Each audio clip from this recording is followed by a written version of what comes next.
I apologize. I'm sorry. I love you. Come here to me. Thank you. Do you remember being intimate with your husband on March 8th? I honestly don't remember, Your Honor. And so the truth is, you don't even remember being intimate with your husband on March the 8th, but you do remember sleeping with your ex on the 7th and the 9th. And were you intimate with your wife? We were intimate on the 8th. So at that point, you pretty much blacked out, or you have no memory recall because you were that drunk. Yes, I was. And then shortly after that, you find out you're pregnant. All right. It's just because it's a reality of how relationships are. I honestly don't remember, Your Honor. The only reason I remember the ex is because of it being on the day of the car wreck. And then you remembered you'd also had sex with him 2 days before. Yes.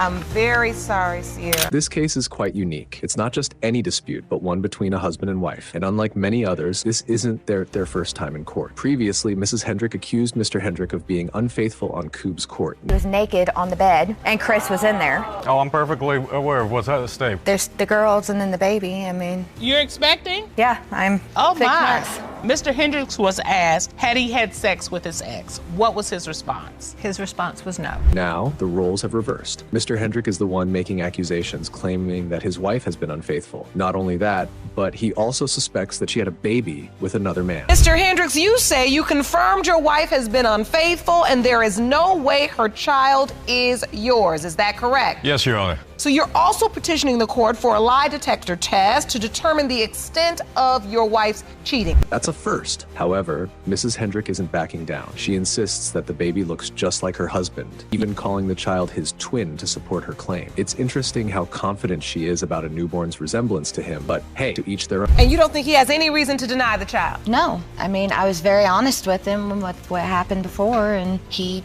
has taken it to the extent of denying our son. To prove her loyalty, Mrs. Hendrick states that she has done everything her husband wanted regarding the child, including having him circumcised and even naming him after Mr. Hendrick. Yet, despite all this, Mr. Hendrick remains skeptical. I mean, I even named him after your dad. I mean, he barely looks like me. I'm not seeing any characteristics. He don't have any of my personal features. I don't know. You must be blind. I'm not seeing it as well as the others. So he admits that while he feels a bond with his other children, he doesn't feel the same connection with baby Christopher. And for him, that alone is enough reason to doubt the child's paternity. But what started all this drama in the first place? His Facebook messages were coming to my phone, and it was one of his coworkers, and she was saying very sexual things to him. About 10 days later, I had found out that I had endometrial cancer, and I had gotten real sick. And, oh, I'm so sorry to hear that. Well, I'm in remission now, thank God. Thank God, yes, amen. And whenever I was diagnosed with all of that, I just got very upset. Well, here's where things get even messier. Mrs. Hendrick had been ill, and in that short period, everything spiraled out of control. On top of that, she was diagnosed with cancer, which has left her feeling like she's on borrowed time. Partying and doing things that refusing to come home. She never came home. At night? Never. She'd I always would stay be at my family member's She'd stay at family members' house. You knew drink where I until early in was. the morning. I mean, I'm a very predictable person. You would come home long enough to change your clothes, take a shower, leave again. Talk about a butterfly effect. Now their home has turned into a war zone, making it unsafe for everyone involved. And Mr. Hendrick isn't the only one feeling betrayed. Mrs. Hendrick shares more details about their troubled relationship and what happened after her diagnosis. I was so uncomfortable with our past and with our life that I didn't even stay in the house. I took our car and I wound up driving around town, wasting gas, falling asleep in it on dirt roads because I couldn't go home. At this point, Judge Lake says what we're all thinking. It makes sense why they no longer trust each other. Mr. Hendrick is now demanding a lie detector test for his wife, while Mrs. Hendrick is accusing him of outright denying their baby. Maybe when I got the phone call, whenever I had cancer, you told me, well, with everything that's going on, should I care? Wait a minute. Did you say that, Mr. Hendricks? To an extent. No, those were his exact words. To an extent. Oh, now that's cruel. So you all were in a very bad place. We were fighting very bad. I mean, that was, like I said. Then, Mr. Hendrick explains where his trust issues stem from. After trying to patch things up, they hosted a small party at their home, which involved some drinking. This pattern she developed, going out, drinking, not coming home, this is the behavior that you felt indicated that she potentially could be sleeping with somebody else. That night, a family member who had been living with Mrs. Hendrick dropped a bombshell. They confirmed to Mr. Hendrick that she had, in fact, been with another man. Things just keep getting messier. And the family member looked at her and said, you're a bull-faced liar. You came to my house that very next night and said you did it. I hadn't. Now, That you slept with somebody else? Sexual relations with this other gentleman. That did not come from me. That came from a family member that I was around. You know that. But at the same time, she keeps telling everybody she was too drunk that she don't remember if anything happened or not. I did say that. So far, we've mostly heard Mr. Hendrick's side of the story. Now, it's time for Mrs. Hendrick to share her perspective. Had started a bonfire and everything. One of his friends that he'd hung out with and worked with came over. While we were hanging out, we were drinking whiskey, and I had ended up kissing him. And I immediately called him and asked him to come and get me. And I told him what happened, and he said, "Where are you?" I told him. He came, and he ended up leaving without me. And I remember up to that point, and then after that, I don't. I mean, I don't remember because I kept drinking. She remembers kissing him in the kitchen, though. I do. She claims she doesn't remember everything that happened that night. But what are the odds that she would end up pregnant right at that particular time? She explains how it could have happened, shedding more light on the situation. Doubting it right off the bat. Why? Because we went through extensive fertility medicine to have our 4-year-old daughter. Tried for 5 years. Unprotected sex. No, nothing. So 4 years after we have our first daughter, she winds up pregnant just out of the blue, after our little issues and after she goes and starts visiting and hanging out. After a series of back and forth arguments, we dig deeper into their past. Before Mrs. Hendrick gave birth, the couple even paid for a 4D ultrasound of the baby, hoping to compare the child's features to Mr. Hendrick's. Clearly, this issue had been weighing on him for a while. I don't find that fair whenever he's bringing up the treatments I went through, because I was 170 pounds more, and the doctor even told you if I'd lose weight, it'd be a lot easier for me to get pregnant. But you didn't for 4 years. And then you have the surgery. It's you not go like you go on a little party it's rant. straightforward, so. You start hanging out with another guy, and then all of a sudden you wind up pregnant. You don't find that funny at all. And now, the moment of truth. After all the drama, accusations, and uncertainty, the results are finally in. Don't see a blob, that's a baby. Well, you can see the nose and eyes, but it was too early. It was kind of a waste of money. But your point is that you were that worried about it. Oh, I was very concerned. I wanted to know right then. I mean, we fought over this. I mean, we fought over these pictures so much because he's like, I don't think he looks like me. I said, how do you figure? I mean, you know it's bad when you evaluating a baby in the... This is how the case concludes. Mr. Hendricks, you are the father. I told you had no reason. I mean, you didn't need to doubt me. Miss Hendricks, he did. And there was reason It was to doubt. there. I'm sorry. We got the answer. Once again, we have a case involving a husband and wife. Mr. and Mrs. Kiesel are married, and Mrs. Kiesel is currently pregnant. Mr. Kiesel has come to court hoping to save their marriage and prove that the baby is his. You say it breaks your heart to stand in court to prove that your husband is not your unborn child's father, but you know the truth. Another man is. For Mr. Kiesel, today's results are crucial because his marriage is hanging by a thread. The reason? Mrs. Kiesel cheated on him just 1 month into their marriage, which has led them to this courtroom battle. Heartbreak and lots of issues for us. So you're supposed to still be in the honeymoon, newlywed phase. And instead of that, you have a paternity issue. 1 month? That's barely enough time to settle into married life. Mrs. Kiesel explained how this entire situation has affected not just their marriage, but also her pregnancy. The stress and uncertainty have taken a toll on both. It has affected me in a huge way, not only just our marriage, but my pregnancy as well, because it's hard for me to necessarily, I mean, yes, I'm excited for it, but it makes it harder when there's so much stress put into the pregnancy. Rather than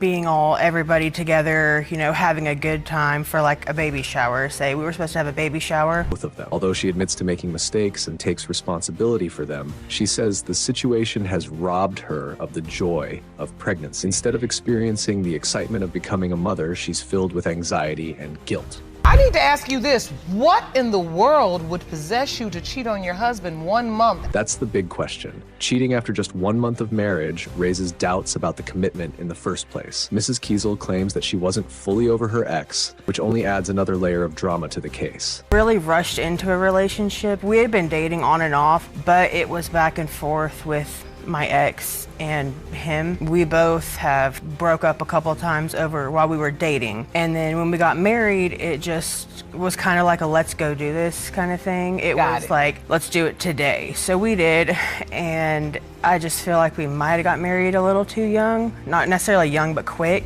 As if the situation wasn't complicated enough, the couple had been desperately trying for a baby. They were so eager that they took pregnancy tests almost every week. It must have been devastating for Mr. Kiesel to find out about her infidelity after all their efforts to start a family. And at first I was really, happy and excited. And then just a couple seconds later, it hit me that I'm about to have to tell him something, no husband wants to hear. So you found out you were pregnant first, and then you knew you had to tell your husband. Yes. Because you knew there was a possibility this other man could also be, your ex could be the child's biological father. Your Honor. Now, shifting the focus back to Mr. Kiesel, he shares his side of the story. His heartbreak is evident. Add to the drama, Mrs. Kiesel brings up her conception window, the estimated time frame when the baby was conceived, which is critical in determining the biological father. So we have been taking a test once a week, and I happened to take one, and it was positive. And at first I was really, happy and excited. And then just a couple seconds later, it hit me that I'm about to have to tell him something, no husband wants to hear. So you found out you were pregnant first, and then you knew you had to tell your husband. Yes. This only deepens the uncertainty. The timeline is uncomfortably close, making it even harder to determine whether Mr.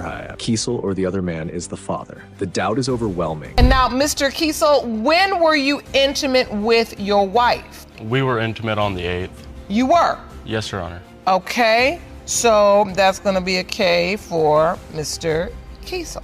I gotta ask you this, Ms. Kiesel, when were you intimate with your ex? Which day? The 7th and the 9th. To make things even worse, Mrs. Kiesel admits she doesn't remember being intimate with her husband during their time on the yacht. However, she recalls vivid details about her time with her ex. That contrast speaks volumes, and once again, all eyes are on her. Do you remember being intimate with your husband on March 8th? I honestly don't remember, Your Honor. And so the truth is, you don't even remember being intimate with your husband on March the 8th, but you do remember sleeping with your ex on the 7th and the 9th.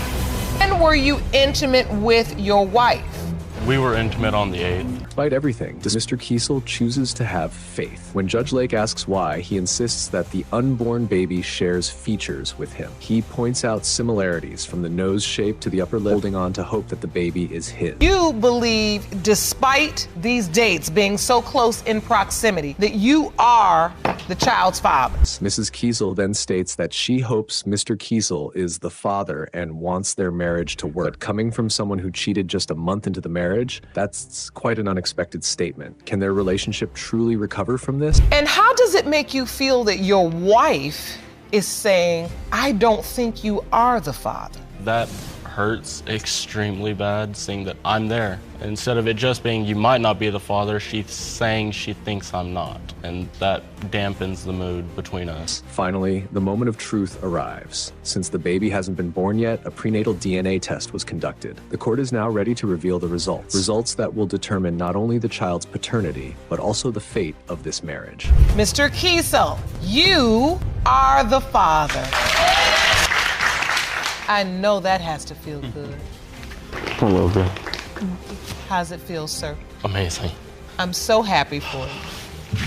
And I know those are tears of joy. And I can imagine you have cried the other kinds of tears. Miss Adams was in a relationship for 13 years. However, after their breakup, she moved on and got involved with another man just 2 months later. What makes this case even more interesting is that during this period, she was not intimate with her ex. Had separated. When we separated, I was kind of going through my vulnerable stage and things like that. I had went out actually one day, to the bar, and that's when I had met Markeith.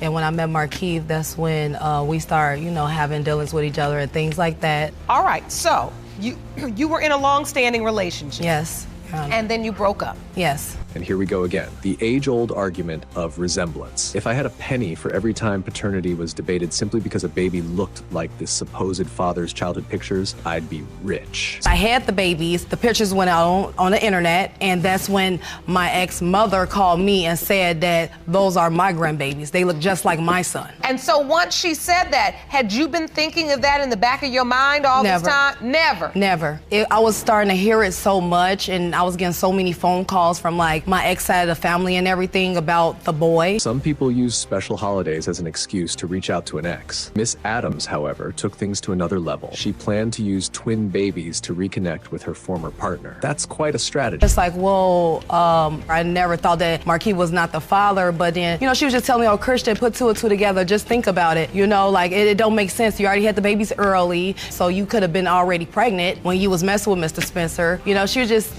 saying things like that and stuff. So then I started saying, well, you know what, you never know. And I was also just going off of emotion and knowing I was still in love. It turns out there were other people involved on both sides. Since Miss Adams and her ex were no longer in a committed relationship, the possibility of multiple partners makes things even more complicated. After I had the babies, Marquis was around for the first month. Throughout that whole month, it was like so much drama with his ex, so much drama with him. It was like... And here's where things get even messier. Miss Adams lied to both Mr. Spencer and her ex about DNA test results that never even existed. The length some people will go to in order to get back with an ex they still love is truly astonishing. Those babies are mine. Is that true? I said that I knew that they was Marquis. I said, but to this point, you just never know. Just come back, because I want you to come back regardless, and we could just start over. And once that happened, he said, okay, well, I'm gonna go ahead and come back. Once he came back, without a shadow of a doubt, I didn't even want to deal with Marquis at all. All right, so once your ex came back, you were done with Mr. Spencer because you really wanted to be with your ex. Yes. Her ex must have been completely shocked when the truth came to light. But today, the courtroom has another important guest, Mitchell, the ex's mother and a possible grandmother to the twins. And I seen pictures of her tagging Mitchell's mom as her grandkids. And you telling me this whole time these was my kids. And what did she say? She was like, oh, I ain't tell them that. Mitchell just automatically assumed these was his kids. She told me that, like he automatically came back and was like, oh, them my kids, I'm gonna be taking care of them kids. After all the drama, emotions, and back and forth arguments, the moment of truth has finally arrived. This time, because the babies are fraternal twins, there's a real chance they could have different fathers. That they was born.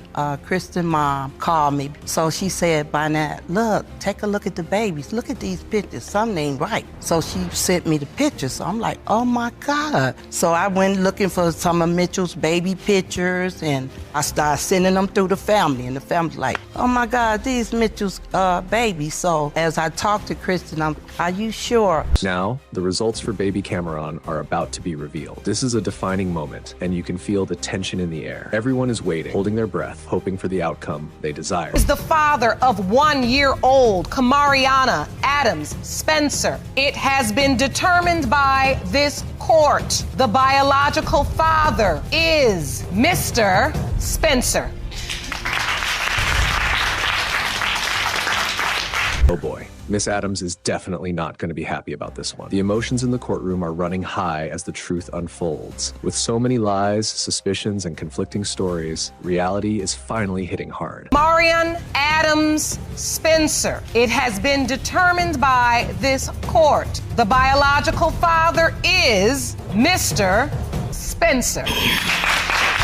But with all that has happened, the bigger question remains. What does the future hold for these twins, their mother, and the two men caught up in this whirlwind of paternity drama? Mr. Spencer, you are the biological father. What are you feeling in this moment? Like if she knew like them was my kids all this time, you should never not allow me to build that relationship with them. I will say that we have to count our blessings, and the children are only 13 months. And you do have the time and the opportunity to establish a bond with them and to be there for them. Miss Short is a teenage girl with a 21-month-old son. Her mother has taken legal action on her behalf to prove that Mr. Johnson is the father of baby Jabari. However, Mr. Johnson completely denies paternity, which has led us to this courtroom battle. Johnson, you are in court with your mother and say you might have been the plaintiff's first love, but you weren't the only one. You refused to do anything for her son until the DNA results prove you are his biological father. Is that correct? Yes, Your Honor.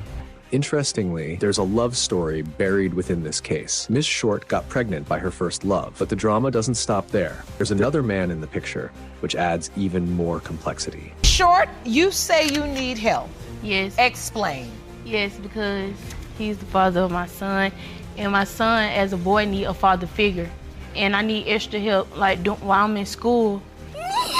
We got to do this for Jabari. Stop. She just need to know, is he the father? So he can step up and do the right thing, hopefully. Emotions run high as Miss Short's mother steps in to explain her reasoning for keeping Mr. Johnson away from their home. She deliberately stopped him from visiting because she didn't want them to develop feelings for each other. How did you meet? Well, it was on Facebook, and we used to text. He was my first kiss, first everything. Okay, so after you met, you all started having sex, and at some point, you find out you're pregnant. Yes. Me and Mr. Johnson had sex April 23rd. What a complicated situation. Since baby Jabari is now 21 months old, all of this drama took place nearly 2 years ago. Miss Short continues sharing her side of the story, and it's clear there's still much to uncover. Seeing him on Facebook with another female, and he was like, I don't want you, I want her. He was talking about the other female. And I was like, he just left. He just left me. After that happened, it was May 3rd. I went out to eat with some friends. Okay. That night, I had met the other boy, and this is not my first time meeting him, but this is the first time we ever had sex. Now we finally get to hear about the mysterious other man involved. Apparently, Miss Short had a brief affair with him to get back at Mr. Johnson for leaving her after she found out she was pregnant. She even informed this other man, Mr. X, that there was a possibility he could be the father. Did you realize Miss Short was even pregnant? See, Your Honor, I was away. I found out she was pregnant 6 months into her pregnancy. Okay. And were you informed that you were the biological father? Yes, ma'am. She told my mom and dad she was pregnant and I could be the father. So at the time, I'm thinking that the baby's mine. With all eyes now on Mr. Johnson, we learn that he only found out about the pregnancy much later. At first, he was ready to step up and take responsibility for the child. But then, things took a turn when Miss Short's friends informed him about Mr. X. You know how they making me feel. I was there to see the baby conceive. I was the one that had the baby. I was there. When she called me and asked me for stuff, I was there to help her. I was there. Her own mother was not in the hospital room with her when she had her baby. I sure wasn't, because I wasn't happy about the situation. Well, it don't matter. It does matter. You just full of it. You full of too. it, honey. Ladies, you very Okay, to the moms, hold on. I hope he's not the dad. Let this young man talk. This revelation only fueled Mr. Johnson's doubts. While he insists that he is willing to be there for the baby if he is indeed the father, he simply has too many unanswered questions at this moment. He may not be the child's father? Your Honor, it was an ex-friend. I thought she was my friend. She was like, because I was like, it was a possibility. So I was like, I'm scared to let the moms know. She was like, you need to let them know so it won't be any confusions when the baby get here. After that, I called her and I said, it's a possibility that Mr. Johnson can be the father of my son. One major point of contention in this case is the lack of support from Mr. Johnson's family. According to Miss Short's mother, the only contribution they have ever made was when Mr. Johnson's mother brought 2 boxes of diapers to the baby shower. It's been a struggle, let me tell you. I've been raising him. I've been doing the best I can. It's very, very expensive. I guess he have babies for trophies. He don't pay child support for none of his kids. And I didn't go for child None support. of them. So this has been very difficult on you to have to raise the child without any financial support from a father. Meanwhile, behind the scenes, Miss Short's mother actively worked to prevent Mr. Johnson from seeing her daughter. It's no secret at this point that she does not approve of him. But that's not all. She even went as far as threatening to call the police on him if he ever came over again. All I want to say is I just want to know the truth. For if he is mine, I will be there for him. And I just don't want to be in the midst of this is that, that's that. I don't want to be in the midst of that. I just want to know the truth. That's all I want to know. So he's almost 2 now. Who's been his father? My mom, my dad, my sister, and my family. It's just been my family. Despite everything, Mr. Johnson stands firm in his position. He states that he has no problem stepping up as a father. He needs to be sure the child is his first. His response seems fair, given the uncertainty surrounding the baby's paternity. I have done my best to be patient. I have been frustrated. I have been trying to be compassionate because you all are young people, and now you've gotten yourself into this whole big drama with adult situations and adult problems. You can't even string 2 good sentences together in this courtroom about the situation. At this point, Judge Lake voices what everyone in the courtroom is already thinking. This case involves a teenage mother and a 20-year-old father fighting over the paternity of a 21-month-old baby. Johnson, you say you got more than 1 child. How many children do you have? I have 4. With Jabari, I have 5 in all. So you got 4 other children. Yes, ma'am. And Jabari would make 5? Yes, ma'am. Can I And you're 20 years old? All these are not his kids, Your Honor. They're not his. They're not his. I wish they can do blood tests too, but they don't want to. Judge Lake isn't finished just yet. She continues pressing for answers. The courtroom grows tense as deeper questions are raised about when all of this began and how things got so out of hand so quickly. Be the father means that you admittedly slept with these women without protection, because if you use protection, you would know that's not me. Right. And so that goes back to my point of you all are young people, potentially 5 children at 20 years old. That's unacceptable. You all aren't dating anymore, are you? No, Your Honor. Finally, the moment everyone has been waiting for arrives. The paternity results are in. Johnson, you are the father. I'm glad you will. This all I want to know to get all the other extra stuff out the way. You have to. They shouldn't have took this. But no, Miss Short, this happens in life. Yes. It should not have taken this. Lorraine and her mother, Miss Gant, are in court today to prove that Mr. Franz Booker is Lorraine's biological father. 34-year-old Lorraine begins by sharing how her childhood was filled with pain and bullying. As the case unfolds, it becomes clear why this Just a good man who's getting taken advantage of. You claim the plaintiffs know you have a good heart and a heavy wallet, and you cannot give any more money to a child who does not belong to you. Is that That's correct, Your Honor? Yes. Conversation is happening after 34 long years, and the truth isn't pretty. There seems to be a financial motive driving both sides, making the entire situation even more complicated. It's about money, Your Honor. He told me that he'll write me out his will if he even found out that I was his daughter or not. Wait, but all of these years, you believe this man was your biological father? Yes, I did. I mean, he helped my mom raise me up until now. Now, all of a sudden, you know, it's like I'm not his kid. Mr. Booker has a lot to say about this case, and his perspective sheds more light on the situation.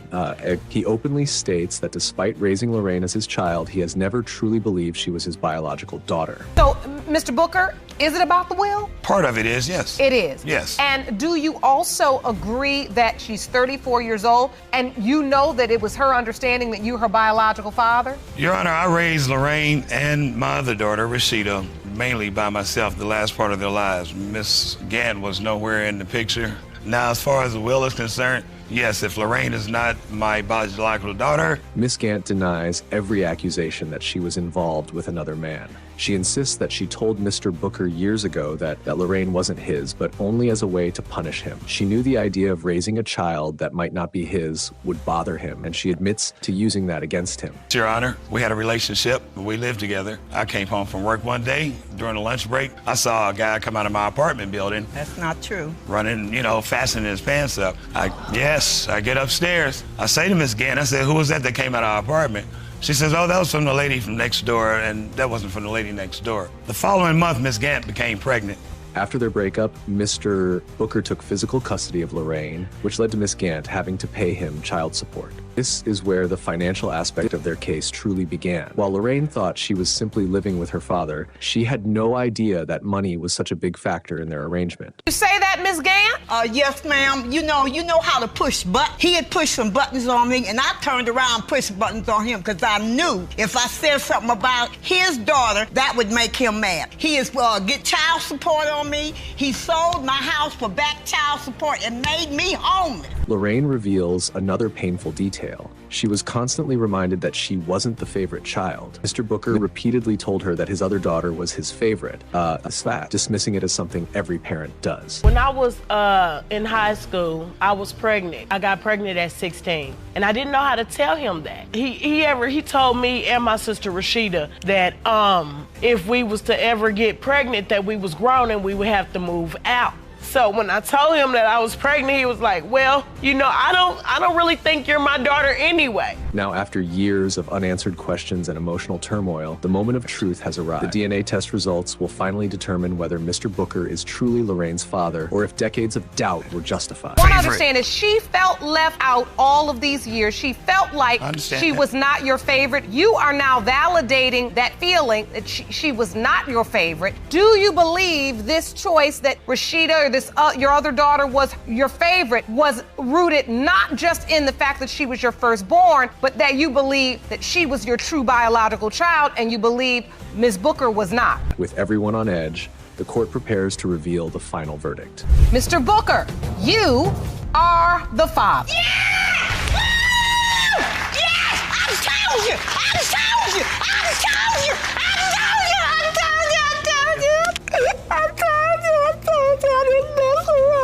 I apologize. I'm sorry.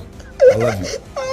Come here to me. Thank you, Jehovah. Thank you. Miss Crow is in court today to establish the paternity of her 2-year-old son, Thomas. Potential father, J.C. Turner, is deceased, and in his place stands his mother, Mrs. Reinhardt. Miss Crow is determined for her son to at least know who his father was. You say Miss Crow used your son for money when he was alive, and now it's trying to claim him as her son's father only to get death benefits. Is that correct? Yes, Your Honor. Miss Crow, are you doing this just for the money? It is more than just the money. I would like help with my son, yes, of course, but my son cannot grow up and meet his father. Baby Thomas currently has no knowledge of his father, apart from the few times Miss Crow spoke to the late J.C. Turner over the phone. When asked about her doubts, Mrs.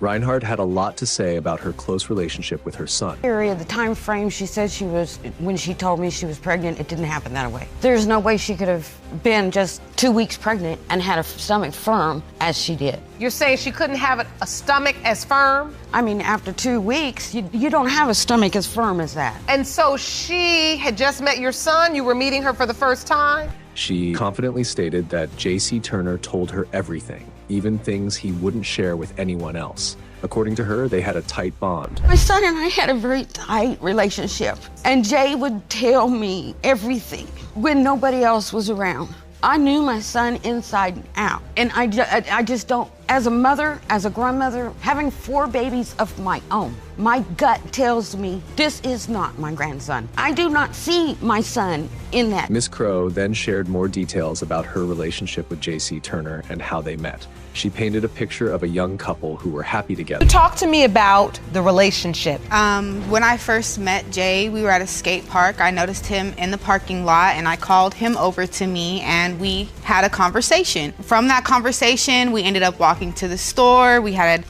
became inseparable. We, developed, feelings, and it did happen all too fast. He did ask me to be his girlfriend, and we did have unprotected sex. He fully accepted the idea of having a child. Mrs. Reinhardt, however, countered this by saying her son simply lacked the ability to discern. He never denied my son, and if he was here today, we wouldn't have to be here because he would willingly do so. He never said anything rude or disrespectful to me. He was nice to me. He was very accepting. He knew this was his child.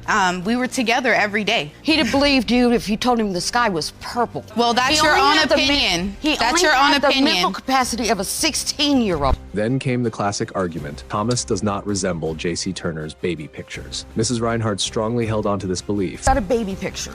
If I take that baby picture, I could put it up against my daughter. I could even put it up against my 18-year-old granddaughter. I could put it up against Jay's brother. I could put it up against Jay's baby picture, okay? And we all look like quadruplets. I have strong genes. So, Ms. Crow, you say your genes are strong as well.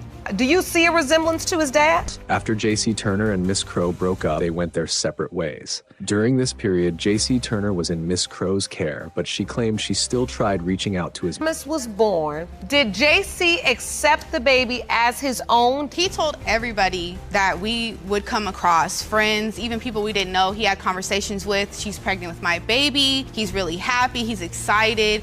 He never denied my child, and I knew for a fact that he's the father. Sadly, J.C. Turner passed away the same week Thomas turned 1. The last time he saw baby Thomas was when the child was just 3 months old. After that, they lost all contact. All I know is I saw a picture on Facebook of another man that my she was boyfriend. with. That's not his father. He was Jamaican. Does he look half Jamaican? And I lost my father the same year my son lost his father. So there's no reason why I would be up here for no reason. I'm doing this for my son. My son has the right to know, and Jay has, health issues. Mrs. Reinhardt, however, had a different version of events, one that didn't quite align with Miss Crow's. The discrepancies in their stories made the courtroom even more tense. I didn't have a phone number. He didn't have no way to contact me. I didn't even know he was still here until I'm scrolling down my newsfeed on Facebook and I see a mutual friend of ours post, "Rest in peace, Jay," with his picture. And I contacted this person like, what's going on? And they tell me, so I want to make sure it's true. I call the coroner's office. Is it true? You have J.C. Turner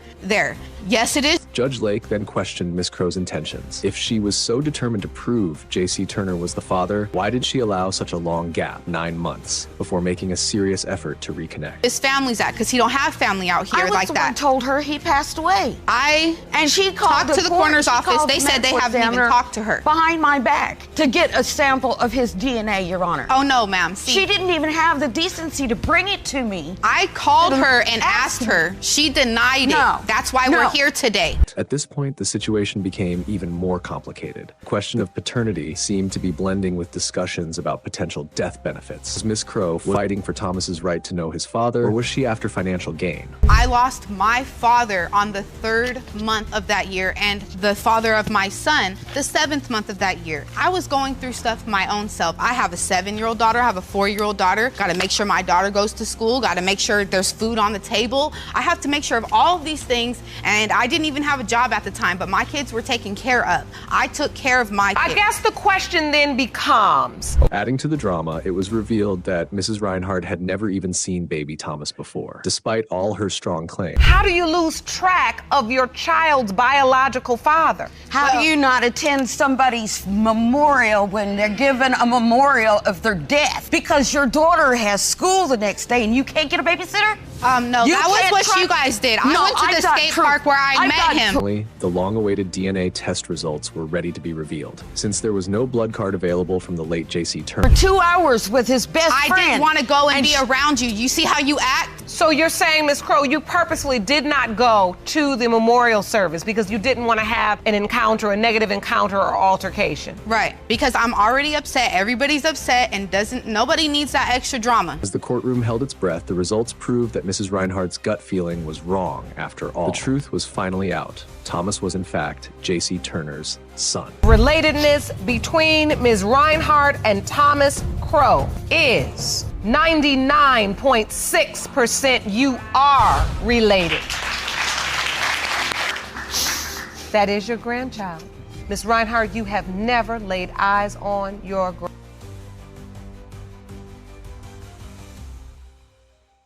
My brother needs some help around about now. Okay. But my ex over here, Vagelina, she needs to be coming up off the insurance money for these kids. She has not given me any help as far as like taking care of these kids. And then she wants to play sports. I need help.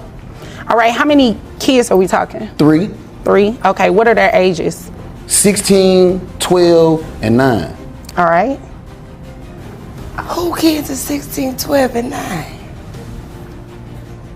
Go ahead. You don't know? He don't know it. I'm waiting. Oh, okay. Don't worry. So did you say the wrong ages or something? 16, 12, and 9. Okay. What is going on? Tell me the backstory. Okay. So me and Vag got together back in the day. All right. We been tight. Everything was good. But then she started giving me like all kind of attitude, all kind of problems. She stopped showing up at home, Your Honor. Okay. And so I don't understand it. So when I was coming... So y'all don't live together anymore? No more. Not right now. And the children live with? Me. Okay, got it. Continue. Now, okay, let's be straight up. 2 of the kids, mine. Okay. I just take care of the little third one because she won't come around. Okay. I mean, he all right and stuff like that, but I take care of the third one. He all right, he's straight. Okay. But I don't get any insurance payments or any assistance. When these kids have to go to the doctor, when they have to be out of school because one of them hurt their leg or their arm or something like that, I don't get no help. I call her. Well, that's you taking care of them kids. I know that, but I didn't have them. I understand your frustration. I just need some help on this. I understand your frustration. Thank you. Were y'all in a relationship? We were married, unfortunately. Oh, okay. So y'all are divorced. Indeed. All right. So you're under the divorce decree.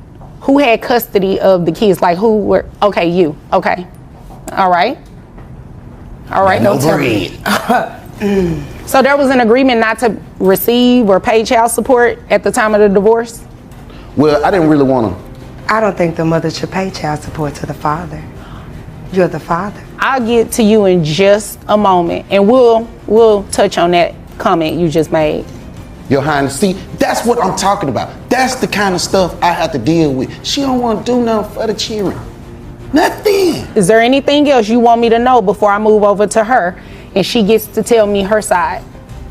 Now, I want you to hear what she got to say right quick, because it ain't going to be too much of nothing. I just need you to help me with this insurance. Health insurance and child support, right? I ain't going to really push that, but and you know, with you being the judge, Your Honor, you can push that child support, because we need a little help. We need a little help. It's hard out here. All right. Well, can I move over to her? Yes, ma'am. All right. Hello, great evening, sunshine. Is it really my turn? You ready? You done? Okay. Okay, all of that extra. Because, ma'am, he's not giving you the full You know, story. although I love the Vogue, we don't need it right now, okay? I'm so sorry. My ex-husband, when we divorced, okay, I did not have the job in which I have now. That's how he received Where do you work at now? I am now a building manager. Okay. I have been trying to get custody of my children for several months. The reason for the divorce, once I started working at the building in the beginning, I went to take the maintenance guy over to check out one of the units that needed to be serviced, and my husband was there sticking a toy in a young lady's ear. Wait. Your Majesty, that's a declaration. That is not a decimation of nothing, sir. You was decimating that lady's ear, sir. First of all, both of you are saying the word wrong. It's defamation, okay? Did I just hear correctly that she claimed he inserted a toy into someone's ear? Now they are both tossing around legal jargon that they appear to misunderstand. This case continues to escalate in unexpected ways. Stay tuned to see what unfolds next. There will be no outbursts in here. So, after that, I do come and pick up the children every weekend. I also pick them up on Wednesdays, correct? What do you do? You're talking to me right now. You're not talking to him. I pick them up every Wednesday and on the weekends. Okay. So that's when he go out and do his old nasty finagling with the money that I do send him. The children still call me for assistance financially because the money that I do send them. How much money do you send them on a monthly basis? I send my children $750 a month. $55. On top of... I said no outburst. He is sorry. On top of... I don't need you to throw jabs at him while I am addressing him, okay? You all are going to have to learn to respect each other. Otherwise, I can't get any information that I need, and I'll have to dismiss your case. And I know you do not want this case dismissed. No, ma'am. Okay. $750 a month on top of the insurance that I pay a month. And he just got a new car. Okay. And I believe he is about to move. But he would need a car for the transportation of 3 There children. was absolutely nothing wrong with the... How do you know nothing? How do you know nothing was wrong with his car? I'm there every week at least twice or 4 times to pick up and drop off. That doesn't mean that nothing is wrong with his car. Pick up and drop off. Excuse me. That doesn't mean he that got nothing a new is car wrong with because his car. he let his new girlfriend get the other car. So are you mad about that? No, I'm not. I'm mad that my money is not going to my children, and he has me in court asking for more money. How do you know it isn't going to the children? My children tell me, Mama, we don't have food in the house. Do they tell you that, or they you do ask tell me them? that. Oh no, I don't have to ask them. Well, and while we're on the subject of the children, how old are they? My children, Earth, Wind, and Fire. Our children. Furthermore, did she really name their children Earth, Wind, and Fire? That is quite astonishing. Well, he said Or one seven- of them. He said one of them is not his child. No, all 3 of them. 7, 9, and 11. 7, That's far 9, You see and what I'm saying? 11. You see And what I'm yes, saying, I do Judge? want them to play sports because he have them at home playing video games where they're learning to play with strippers on some video games. Now she is accusing him of allowing the children to play video games in the presence of strippers. This situation is spiraling out of control. The girls shaking their tail on the table, on the pole, on the video game. That's what he got them doing, and he want more money because I want them in sports. What kind of sports are you I just trying want them to put play in? football, basketball. Are you They going can do to tennis. cover I that do not expense? mind. Okay. I actually want them back. My son walked in on him and his friend with a stripper, with the coinage, because he only makes what? A garbage, you pick up garbage and drop off Okay, garbage. you don't have That's to shade him. No, no At shade. least That's he's his working. occupation, ma'am. At least he's working. I'm not. No tea, no shade. My job If is he can waste pick- management. While she trying to trip, it's waste Pick up trash, management. drop off trash, and then pick up trash and pay for it with my coinage. So I don't feel that I should need to pay him anything extra. Okay, let me ask you a question. How many months have you been giving him the $750? It's been since they've been with him, and it's been a year. Okay. Year. Badge, I don't know why you lying this late like this. That's how we doing this. I promise you. No, that's not how we're doing this because y'all are supposed to be talking to me. I'm sorry, ma'am. He what? Also have text messages from him where he's Okay. actually saying thank you for the payment. Thank you for the payment. And you asked for, hold on one second, and you asked for back child support as well. Yes, ma'am. Okay. Now, they've been living with you for the past year. All right. And you're saying that's how much money that you've given him every single month. Every single month. Okay. So the children do live with him, which means you should be paying him some sort of child support. That's $950 so far a month. Okay. I thought it was $750. $750 plus the insurance that I'm already paying. Oh, That okay. is- How much is the insurance? The insurance is $200 a month. Okay. Is that for all three of the That's children? for all three children. Okay. That's a travesty. You're high up. Is that not what she's paying? How do you know? The money that hits that account is nowhere near it. How much has she been giving you according to your record? In total, I have $785 from the whole year that someone calls themselves paying. I'm telling you, it's a travesty. How do you send the money? I send it Cash app. direct deposit. It comes out of my account directly. So is it Cash App or No, is no. it No, direct no. deposit? It's Are the direct children deposit. 16, 12, and No, no. 9? Or they 7, 9, They and 7, 11? 9, and Y'all 11. have me so As the young Come folks on say now. these days, I got receipts. I have receipts also, ma'am. So it sounds like we need birth certificates too Let's because y'all do don't it. know how old these Let's kids do are. it. My son say he stays high. How would he know? Oh. I got a witness. Bring Okay. Who is your witness? And what are they going to be a witness to? My character and how she has not been paying on these bills that she's supposed to be paying on, Your Honor. I need help with this insurance. Okay. All right, so we're going to have the bailiff get your witness, okay? I appreciate that. All right. Uh-huh. Excuse me, Your Honor. Excuse me. That's supposed to be my witness. What did you? Didn't turn out that way today, Your Honor. Didn't turn out that. Wait a moment. She believed the witness was supporting her, but it turns out the witness is actually his girlfriend. What a shocking twist. If you are as surprised as I am, please show your support by liking this post. Okay, so she is your witness. Yes, ma'am. Okay, and what is your name? Okay. Did you forget your name? No, ma'am. Okay. All right. Now, Miss Shantae, what? And you will not disrespect and disrupt her. Okay, please. Thank you. Now, Shantae, what's going on? Has she been giving this man $750 a month, or is his account true that it's only $700 or so dollars? There's in total? only $785 that's been given the whole year. Okay. The whole year. Okay. Okay, Miss Shantae. So where's Are the you rest sure? of the money? Wait, Miss Excuse Shantae. me. No, you wait. You wait. I'm about ready to have my bailiff escort you out of here. Square business, Your Honor. You too. I've been taking care of you. Both of you. And Shantae, I know you just did not sit in this witness seat and start talking. I'm sorry, Your Honor. I'm sorry.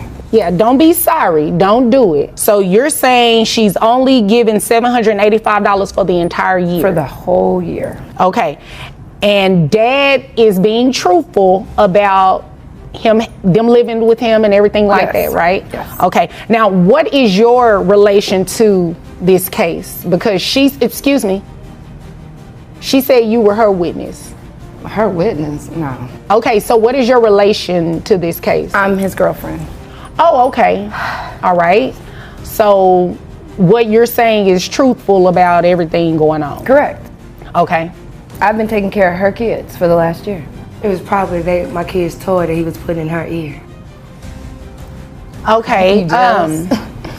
See, there she go with that discrimination again. Not jealous Defamation. at all. Oh yeah. Not jealous at all, dear. Why don't you take care of your kids? Send the money. You're absolutely Where's the right. money? But weren't you? Wait. No. She wants to talk.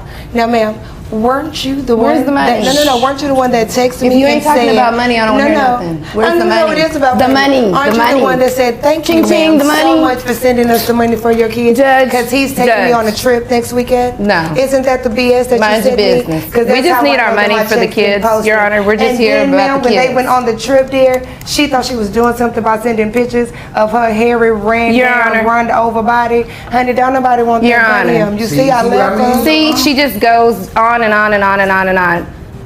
All Your right. kids don't even want to be with you. It sounds like Just send your That's money. so untrue, It's dear. send your But you're money. also the girl that my kids saw him doing drugs off of your belly, right? Excuse me? Aren't you the girl that No, had the ma'am. white Judge, stuff? hold on, wait, before you go. That was We need That was decisions her. about this insurance. Because that was her. Lord, So we I need have been decisions. paying my coins. It's easy for She her to just say that I mad. don't pay, especially when he is sniffing it off of her belly region Oh, and when my Lord kids walking in the room. Okay, so this is what we're going to do because that went real left and I don't have time. I can leave.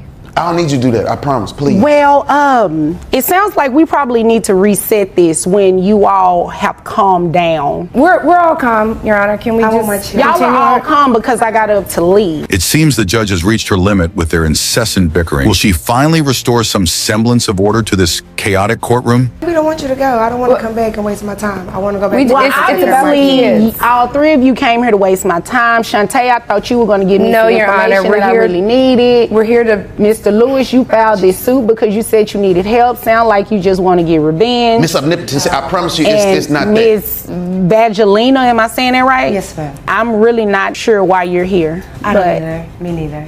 I really would like my children. Well, that's not going to happen because they've been living with Dad. Thank you.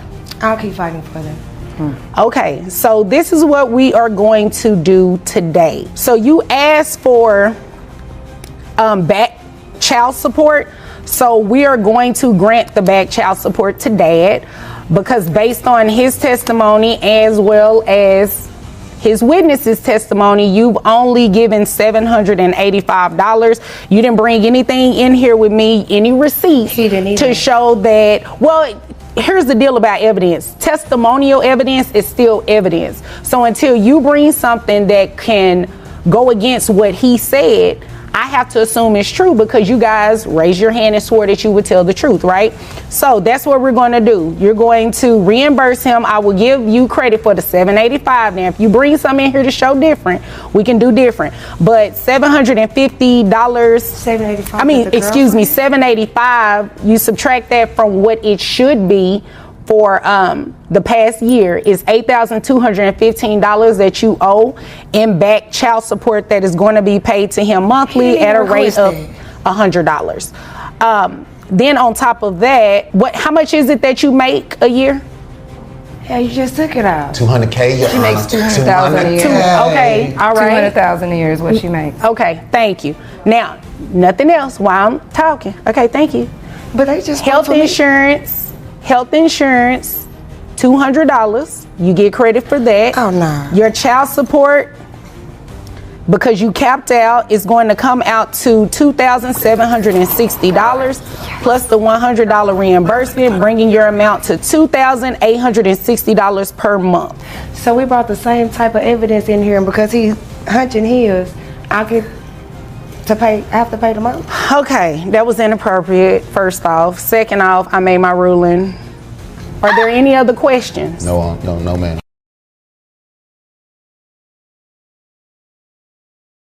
I'm bringing my husband, hopefully ex-husband soon, for child support. He roughly pays about $1,000 a month, and I feel he should be paying more because he makes more. He makes more than I do. Okay, but he's not under a court order, right? No, ma'am. He just gives. So he voluntarily gives you $1,000 a month for child support. Yes, and exactly voluntarily gives me money every But now that's and then. a good thing, right? Every now and then he gives me money, and most time I'm begging for him to give me money. It appears that she is dissatisfied with the $11,000 her husband provides her each month. One might consider this a display of ingratitude, as she receives a substantial amount without any apparent effort and still manages to voice complaints. However, this situation is merely the beginning. The forthcoming revelations promise to escalate the drama significantly. So what's going on? Like, fill me in. How did we get here today? We're here today because I know he's a truck driver. He's over the road all the time. But like I said, I need more money for my children. They're in activities, private school. I just need more money. And I'm not jealous of him or anything like that. That's what he said before, but I'm not. You said they're in activities and they go to private school, right? Yes, ma'am. Isn't it fair to assume that the $1,000 is covering that? No, it's not. So who needs the money, the kids or you?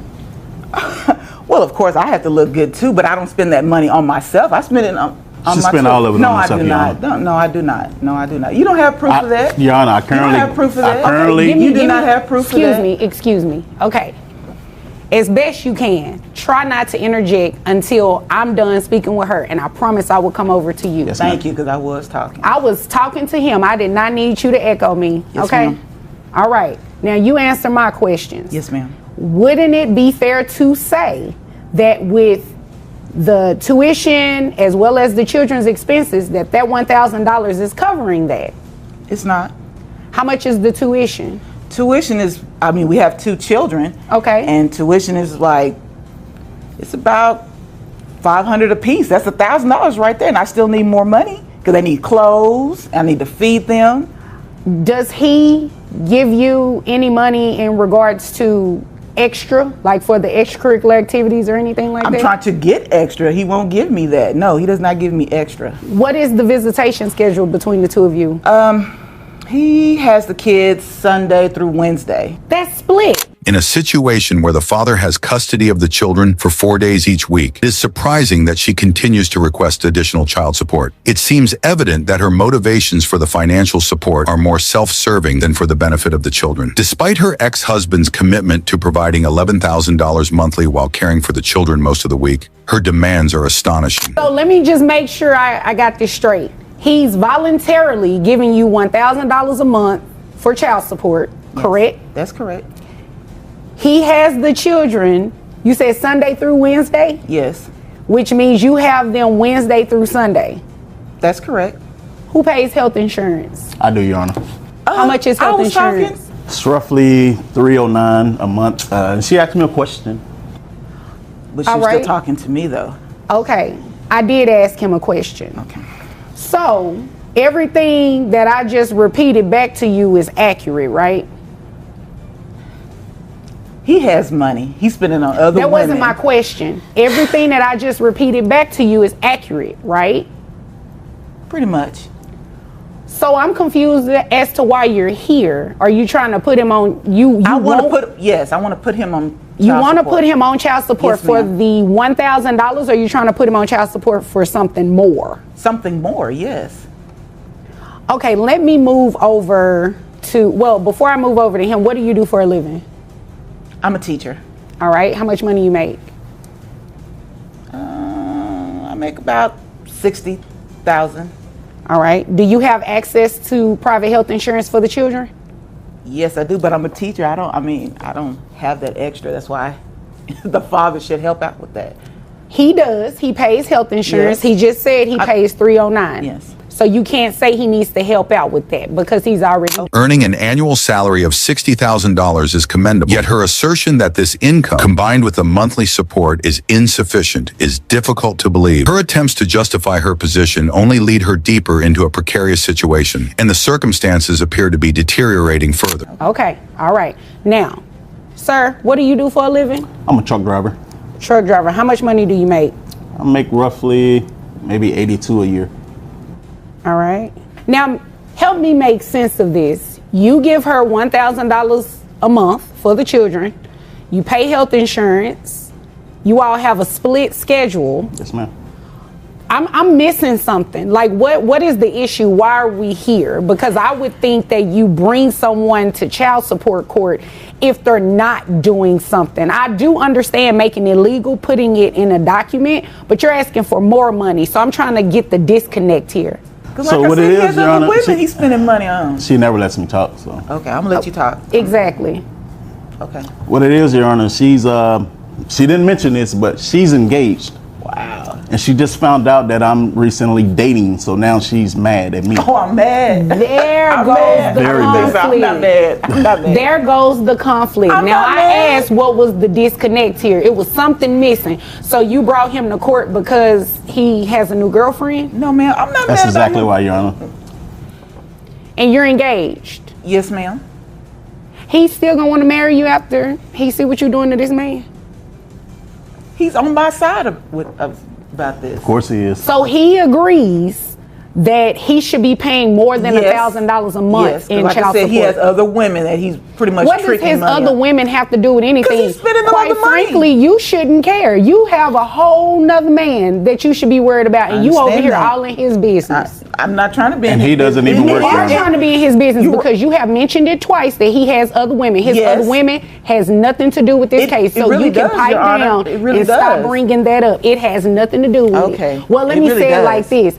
It is not going to have an impact on my decision today. Wow. Okay. Okay? Thank you. Now, so you have a new girlfriend and she's in her feelings about it. Okay? She always try to come by to see if she's there. If she sees us out, she always try to come make a hostile environment. Did your fiance come to court today? No, he didn't. Oh, well, I'm glad. Because if what he's saying is true, that's not a good look. Her current partner shows little interest in the child support issues or in her legal battles with her ex-husband. Tyrone seems focused solely on his own interests. Given the unresolved conflicts between the parents, it may be more appropriate for them to address their issues in divorce court rather than child support court. Regardless, this unfolding drama provides ample entertainment, and one should not miss the woman's reaction upon discovering the extent of her child support obligations. It promises to be quite revealing. I'm not jealous. I'm not hating. I'm not coming by the house or anything looking for him. Okay. So again, the disconnect is Just stop spending that money on the other women and I need you to stop interrupting me Yes, ma'am. because you have not done anything to prove to me yet that this man needs to pay you even the $1,000. Okay. You said the children are in private school. It's $1,000 for private school. Yes. Okay. And that's the whole child support, that I need more money to take care of them. But you're a You're teacher. taking care of yourself. What? You're not taking care of them. You don't know that. I do. Miss Henry. Miss Henry. Yes, You ma'am. obviously came here to waste my time. No, okay? no, Your Honor. Yes, you did. No. Yes, you No. did. You are asking for more money, and he's giving just that. He's giving $1,000. He's covering the kids' tuition. So what about clothing? Y'all have a split schedule. I He buy needs them. to I got maintain clothes at my clothing. house. Excuse me, Mr. Please, you Henry. bring the Excuse me. kids Give me a back minute. home and they Give me a look minute. just- Here's the reality of it. You all have a split schedule. You need to be providing clothing and everything for your home. You need to be providing clothing and everything for your home. This is what I'm going to do. I'm not going to order anybody to pay child support. What I'm going to do is that you testified to this. You said tuition was $1,000. Yes. $500 per child. So you know what? You're going to pay $500 Wow. and he's going to pay Judge. $500 directly to the school. That That you is make right. more money than I do, and you hadn't. And you're going to keep maintaining the health insurance, okay? Now, Thank if you decide to get private health insurance on your own through your employer, you're obviously, you know, you can do that. The children can be double insured. But True. I'm not going to have him pay more than $1,000 or even continue paying $1,000 when, based on both of your testimony, you have a split schedule. That's what's in the best interest of the children. And that's what's fair. Fair? That is fair. That's not fair. Well, it is fair today. Did you have anything else? You got it. You got it. It's always about me, right? It is. I asked you a question. Did you have anything further for today? No, I don't. Okay, Mr. Henry, when did you bring have... the kids back home, make sure they're dressed properly, please. I bring them back with what they came with. What? Okay. Okay, well, Mr. Henry, is there anything further? That's it, Your Honor. If there is nothing further, you all are dismissed.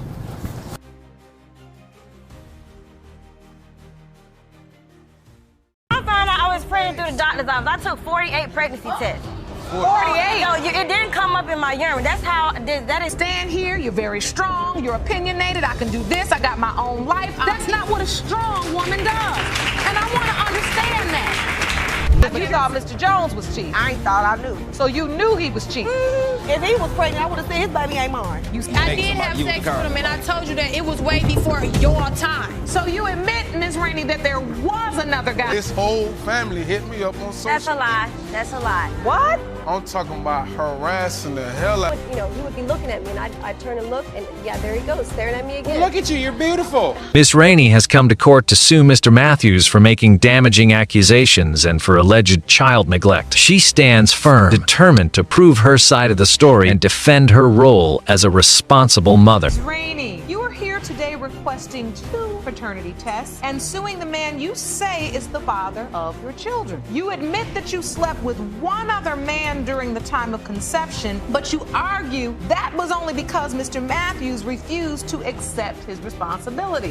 Mr. Matthews, on the other hand, claims that Miss Rainey isn't as innocent as she pretends to be. He seems fully prepared to bring his own truths to light, no matter how messy things get. Mr. Matthews, in your statement, you claim you have every reason to doubt you are the father of Ms. Rainey's children. You say she is known to be promiscuous and even named her son after another man. Yes, Your Honor. You say you are confident the children are not yours, and that will be proven when today's DNA results are revealed. Yes, Your Honor. As the trial begins, the courtroom moves through the usual formalities and introductions. Both parties are clearly tense, and the atmosphere is charged with anticipation. Ms. Rainey, why did you name your son after another man? He told me to. Yeah, He told you to. And the reason is, when I found out I was pregnant, I told him and the other person that it was between both of them.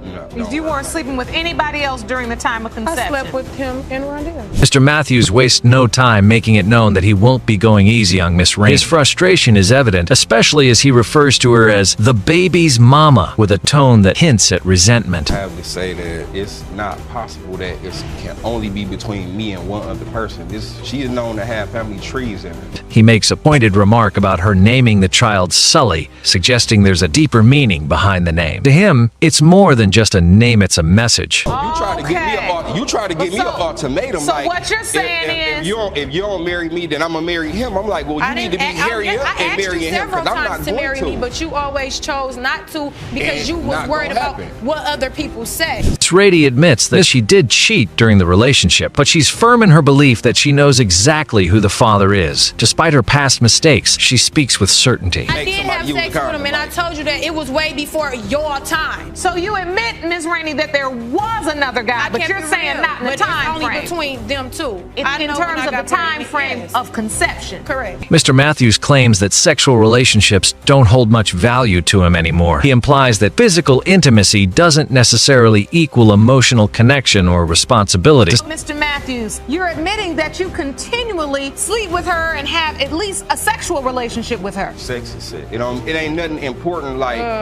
ain't no. Well, it's ain't important nothing when it produces Who people. gonna have sex with somebody for 8.5 years and don't have no feelings? Period. Point blank. Let's be real. Despite the judgment she faces, Miss Rainey carries herself with confidence. Some even feel she deserves a round of applause for the courage it takes to face everything head on. You're criticizing her, and yet you openly admit you were living off of her and letting her take care of you. Listen, I don't care if she was at the store panhandling for money all day. If she came back and gave it to me, I'm gonna take it. Because he's nothing. He's nowhere. Now, Mr. Matthews, if these kids are yours today, you're gonna be paying for it. Judge Lake herself appears stunned at the level of disrespect and emotional chaos unfolding in her courtroom. She questions how someone can act with such audacity and contempt. How do you disrespect her mother on this level and think that it's okay? Because he don't respect You himself. know, because she don't respect Anytime you can take the herself. time out your day talking She don't about respect herself. somebody She who you got a child by, she talking about you working on a disrespecting pole. Like, she yourself. be proud of it. Like, you proud that you had And sex with a so whole what? family. Oh, yeah, I Okay, did. Judge doesn't shy away from voicing her thoughts, seems to align herself with the more reasonable side of the family. It becomes clear that many in the room are fed up with the drama. Stand here, you're very strong, you're opinionated, I can do this, I got my own life, I'm equal, I can sleep with who I want, I can do who I want. And yet your actions in staying with a man that treats you this way for over 8 years, that don't add up to me. That's not what a strong woman does. And I want to understand that. There's a growing consensus that people need to be educated about relationships, responsibility, and respect. The trial isn't just about paternity, it's about life lessons too. I'm 26 now. I got to live with my cousin because I don't have no help. And if I need help, $1, I can't even get $2 from him to get on the bus and take his kids to the doctor. As a mother, you're understanding that the love and support of a father is valuable. Yes, because my daddy wasn't there. And where I'm staying at now, my daddy is around the corner. Do my daddy come around the corner to see me?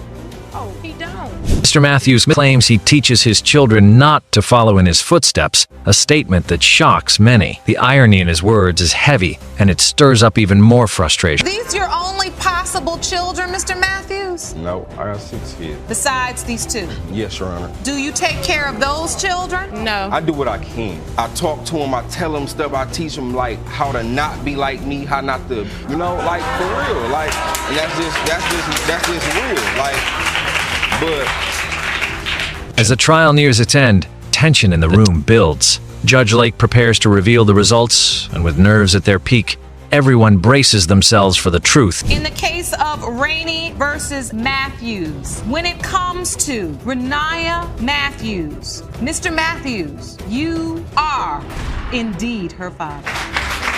In the case of Rainey versus Matthews, as it pertains to Sally Sanders, Mr. Matthews, you are his father. In this case, Mr. Fields and Miss Nicholson are taking the same shots at each other. Both are throwing accusations back and forth. Courtroom feels more like a battlefield than a place of justice. Mr. Fields, you state you were here for the sake of your 1-year-old son. You claim the defendant has lied to you, cheated on you, and even told you herself that you are not the child's father. Yes, Your Honor. Ms. Nicholson, you deny being unfaithful and say Mr. Fields is the one who has cheated, and you can prove it. Yes, Your Honor. As the testimony proceeds, theme of doubt becomes the center of attention. Each side is focused on proving the other wrong, determined not to be the one left blamed. Mr. Fields, what exactly has Ms. Nicholson done to make you doubt paternity? Well, Your Honor, Sharice is a liar. The reason why I'm saying this is because Sharice gets off of work at 5 o'clock in the morning and she doesn't come home until 9 o'clock. Not to mention that I found numerous amount of panties in her vehicle. Excuse me. Along, Your Honor. Along with an overnight bag. Your Honor. If you have an overnight bag, if we live together, why do you have an overnight bag, Sharice? Miss Nicholson firmly denies any wrongdoing and claims she has solid proof Mr. Fields cheated on her. Her confidence catches attention, raising eyebrows across the room. He's the one who's the cheater. He sends me videos, pictures. I'm seeing text messages, Facebook, Twitter, Instagram, all of that. There's proof that he's cheating. I also have a video stating Okay, Your Honor, and I've told her everything. I've told her even before I've done such a thing. Excuse me. This relationship is at rock bottom. The case takes a dramatic turn when she introduces her twist evidence. It's scandalous, messy, and exactly the kind of bombshell that shakes the courtroom. What do you have? I have a video showing that he's having sexual conduct with this lady. May I show you? You submitted this video to the court? Yes. I had to block out some things, of course, but... Your Honor, I'm going to tell you how much of a dishonest person she is. Excuse me, he's in a public bathroom. Fields responds with a justification that doesn't help his case. She cheated only because she did it first.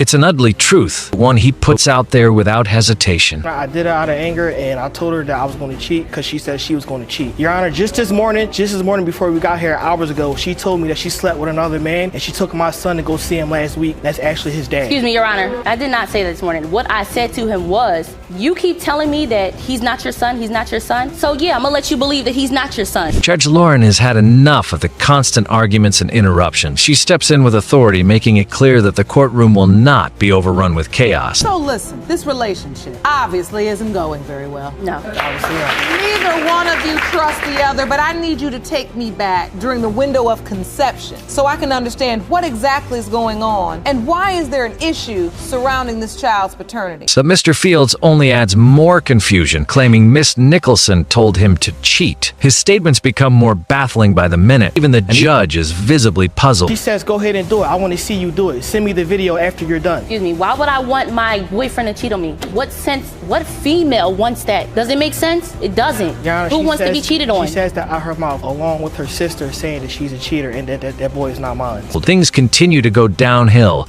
the drama intensifying at every turn. The courtroom becomes a storm of confessions, blame, and emotional outbursts. But you were seen walking in the back hallway with him on camera. What camera? Where is it at? Where's the footage? Since I'm cheating, where is the footage to show the judge? Do you have any evidence of this, Mr. Fields? Yes, I do, but it's currently not here. Therefore, that's not evidence.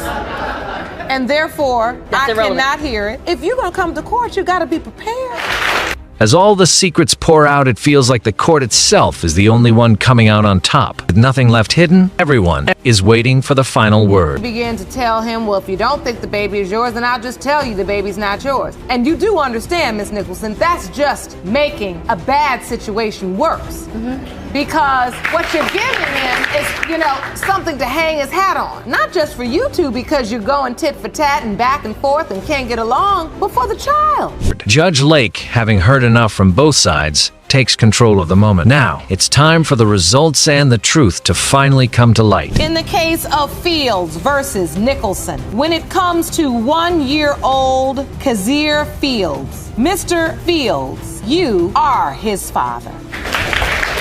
The man who had an affair with a married woman is shocked to discover he might not be the father of her child. The news hits hard, leaving him confused and desperate for answers. Angelari, you claim the defendant, Ms. Vargas, was married and having an affair with you when she got pregnant. Now, you say she initially told you that you were not the father of her 11-month-old son, but then dropped the bomb that the child was indeed yours. That is correct. After her marriage was over. That is correct. Where the woman's marriage began to fall apart, she grew emotionally and physically close to Mr. Angelari. Their connection quickly turned into an affair during her time of separation. Your Honor, Miss Vargas and I, we were never in a relationship. Okay. We worked together. We were good friends. She would come to me to confide with me over her rocky relationship that she had with her husband. Then, a few weeks later, she came in, said it's the last straw. I'm completely done with them. Then, next thing you know, we became better friends. She had brought her kids over a few times. We'd go out at night.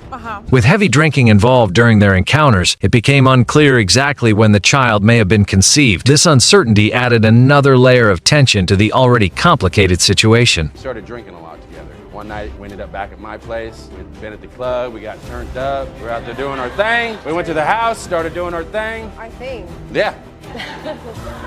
That night, when we, had sexual intercourse, you planned to get me pregnant. I feel like you did. Oh, no, that's a lie. Hold on. Judge Lauren Lake had to intervene and tell Mr. Angelari to calm down. His emotions were getting the best of him as the courtroom drama continued to unfold. I realize that you may hear some things that will evoke intense emotion. Yes, Your Honor. But you're not going to clown or act a fool or use inappropriate language in this courtroom. You understand? Yes, Your Honor, I apologize. So you got to find a better way to express yourself. All right.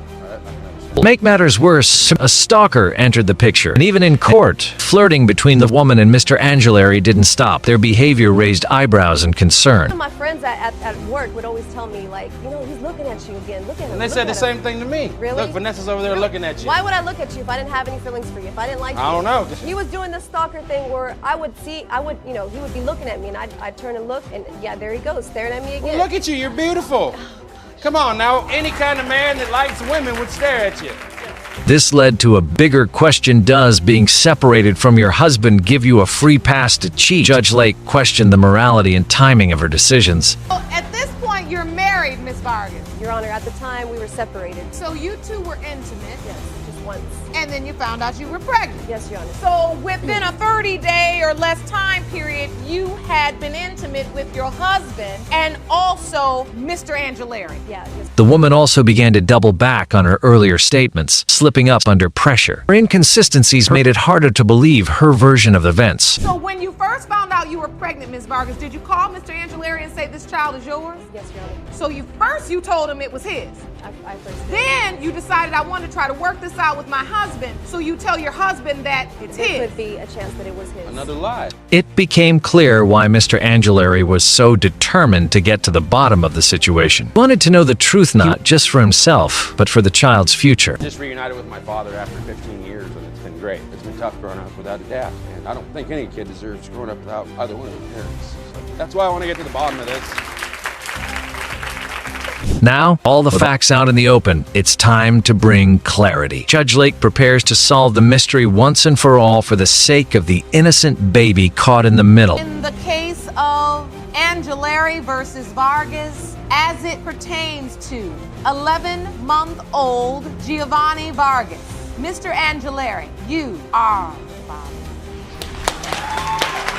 Miss MC Duffy is in court to prove that her ex is the biological father of her daughter. She stands firm in her claim, determined to get the truth out in the open once and for all. Ms. McDuffie, you are here today to prove that your ex-boyfriend, Mr. Edwards, is the father of your 2-year-old daughter, Samaya. You say you are tired of the defendant denying your child and evading his responsibility. Is that correct? Yes, Your Honor. The big question is whether the DNA test will finally make him step up and take responsibility. No more disappearing ex, just a clear answer for the sake of the child. Your Honor, these results are important because I know Mr. Sammy Edwards is the father. He's a pop in and pop out dad. One minute he's claiming her, the next minute she's not his daughter. And at this point, I just want my daughter to be taken care of and get the same love and support. I've allowed him opportunity. I've never denied him from his child, and I'm still getting a backlash as if this is not his daughter.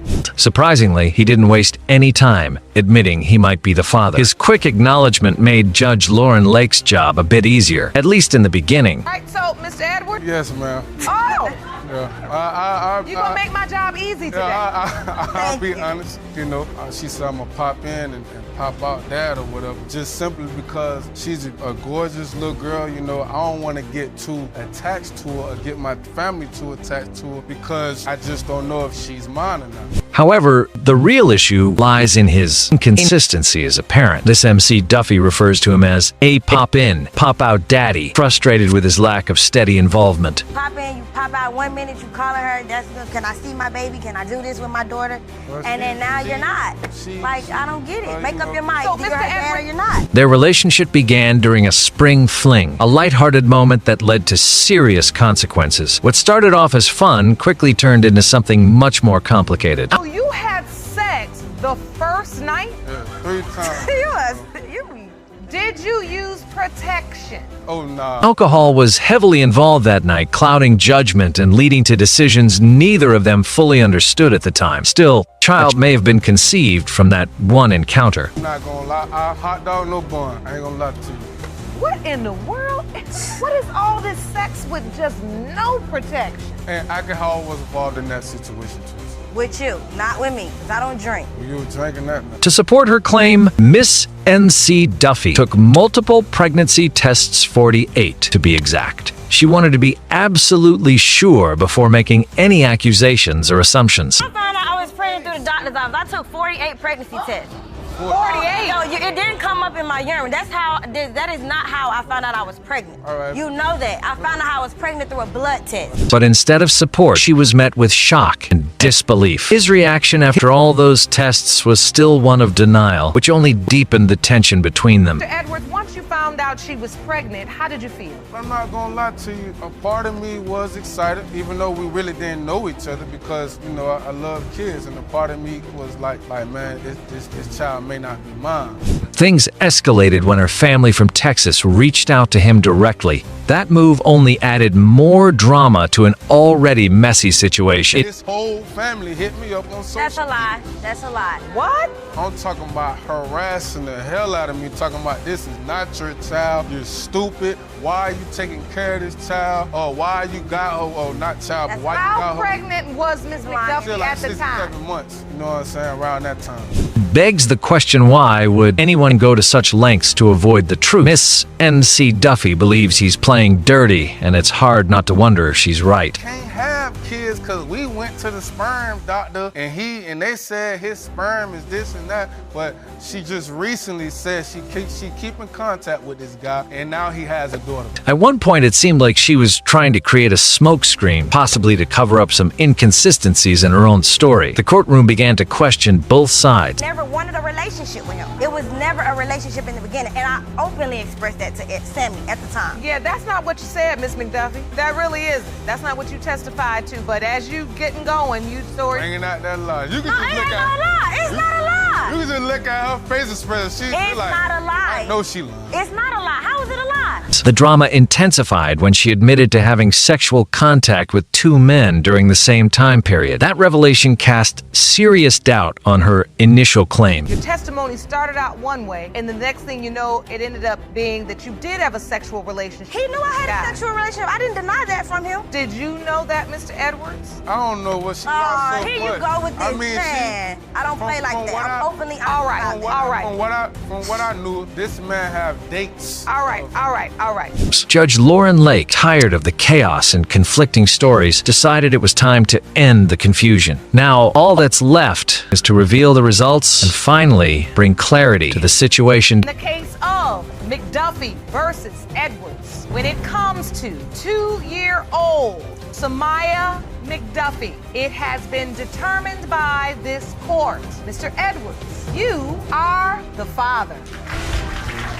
Mr. Jones is in court today to prove that he is not the father of Miss Turner's baby. His suspicions have been weighing heavily on him, and he's finally seeking answers. Mr. Jones, you state you have always believed you are not the father of the defendant's 5-month-old son, Amir. You claim your suspicions were confirmed after receiving a text message just 3 weeks ago. Is that correct? Yes, Your Honor. What led him to doubt the paternity? It all started with a message just, a simple text that raised a lot of questions. Tell me why you don't believe you're the father. Like you said, just 3 weeks ago, I received this text message. A message from Facebook from somebody I don't even know. And this message says, why you claiming that baby? Men running in and out of her house. Get a DNA test. Don't be a fool. The text came either from a jealous hater or worse, a man she may have cheated with. That single message opened the door to a storm of doubt. I don't know who that is, but like I told him, you know, he got so many females.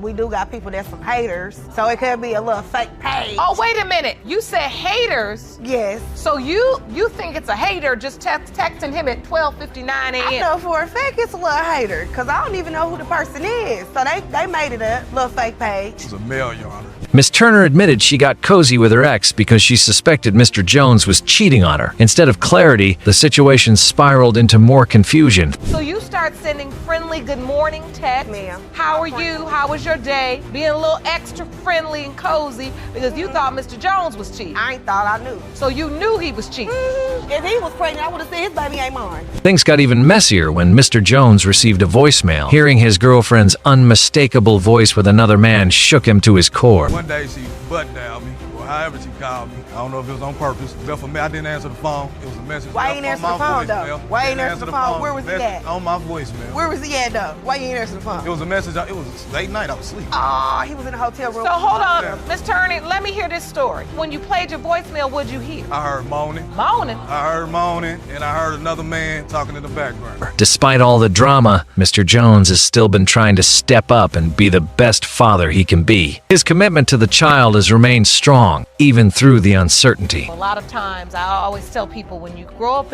without having your father, it can go one of two ways.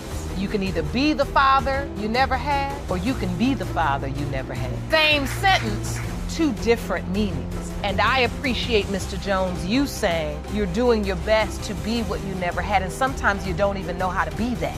Exactly. Now, with everything out in the open, Judge Lake prepares to deliver the results. It's time to find out the truth once and for all. In the case of Jones versus Turner, when it comes to 5-month-old Amir Turner, it has been determined by this court. Mr. Jones, you are the father.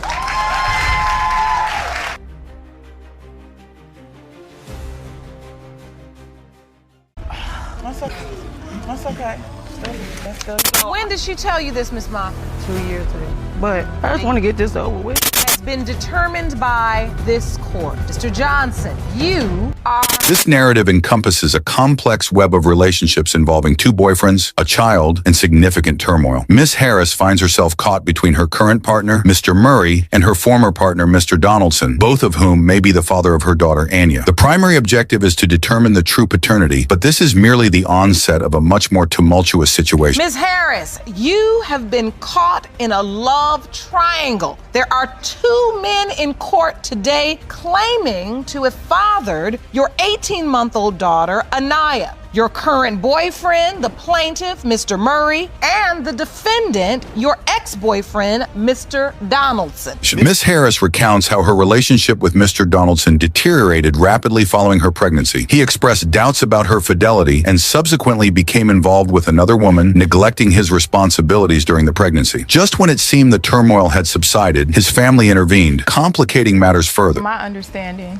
we was dating. But then when I got pregnant, he told me he had feelings for another girl. He told me that he didn't want to be with me. So I was basically alone during my pregnancy. He was there during the baby shower. He came to the hospital with his mom when I had her. So wait, you're dating Mr. Donaldson, you're in a relationship. You all are boyfriend and girlfriend? Yeah, we were. Initially, Mr. Donaldson's mother was enthusiastic about becoming a grandmother. However, her attitude shifted upon seeing Mr. Murray with the baby. This led to the family distancing themselves, leaving Miss Harris to navigate the challenges alone. The situation escalates when Mr. Murray becomes entangled in this chaotic scenario. I did not find out about it until she was about 5 months, maybe. When he told me about it, I accepted that he was, because that's what Chastity stated, that he was the dad. At what point, Mr. Donaldson, did you say, Mom, I have something I have to tell you? I didn't even tell her, honestly. I told my father, and my father told her. That works too when you're scared to tell Mom. Mr. Murray learned of his potential fatherhood through a message from Mr. Donaldson, who claimed they had used protection, a statement Miss Harris contests. Despite the uncertainty, Mr. Murray took on a paternal role when Anya was 3 months old. The situation became even more convoluted when Miss Harris mentioned a threesome, leading to confusion regarding paternity. So, Mr. Murray, why do you believe you could be the biological father of this child? One day I was on Facebook and I got a message. Jalen, he told me that the baby could possibly be mine. Telling you that the baby could possibly be yours? Yeah, I need to get a DNA test. You sent him that message, Mr. Donaldson? I don't recall. I'm not going to say yes. I'm not going to say no. Miss Harris suggests that the timeline aligns with Mr. Donaldson being the father, yet she acknowledges her involvement with Mr. Murray as well. The threesome in December adds another layer of complexity, as no one can recall who used protection. Consequently, the court is left to untangle this intricate situation, resembling a misguided soap opera. You said your doctor told you your date of conception was around February the 10th. Yes. Anaya was born on October 21st, when you were intimate with Mr. Donaldson. Beginning of February and the end of February, and then we stopped. So the beginning of January, around here, the beginning of February with Mr. Donaldson? Yes. The DNA results are now available. By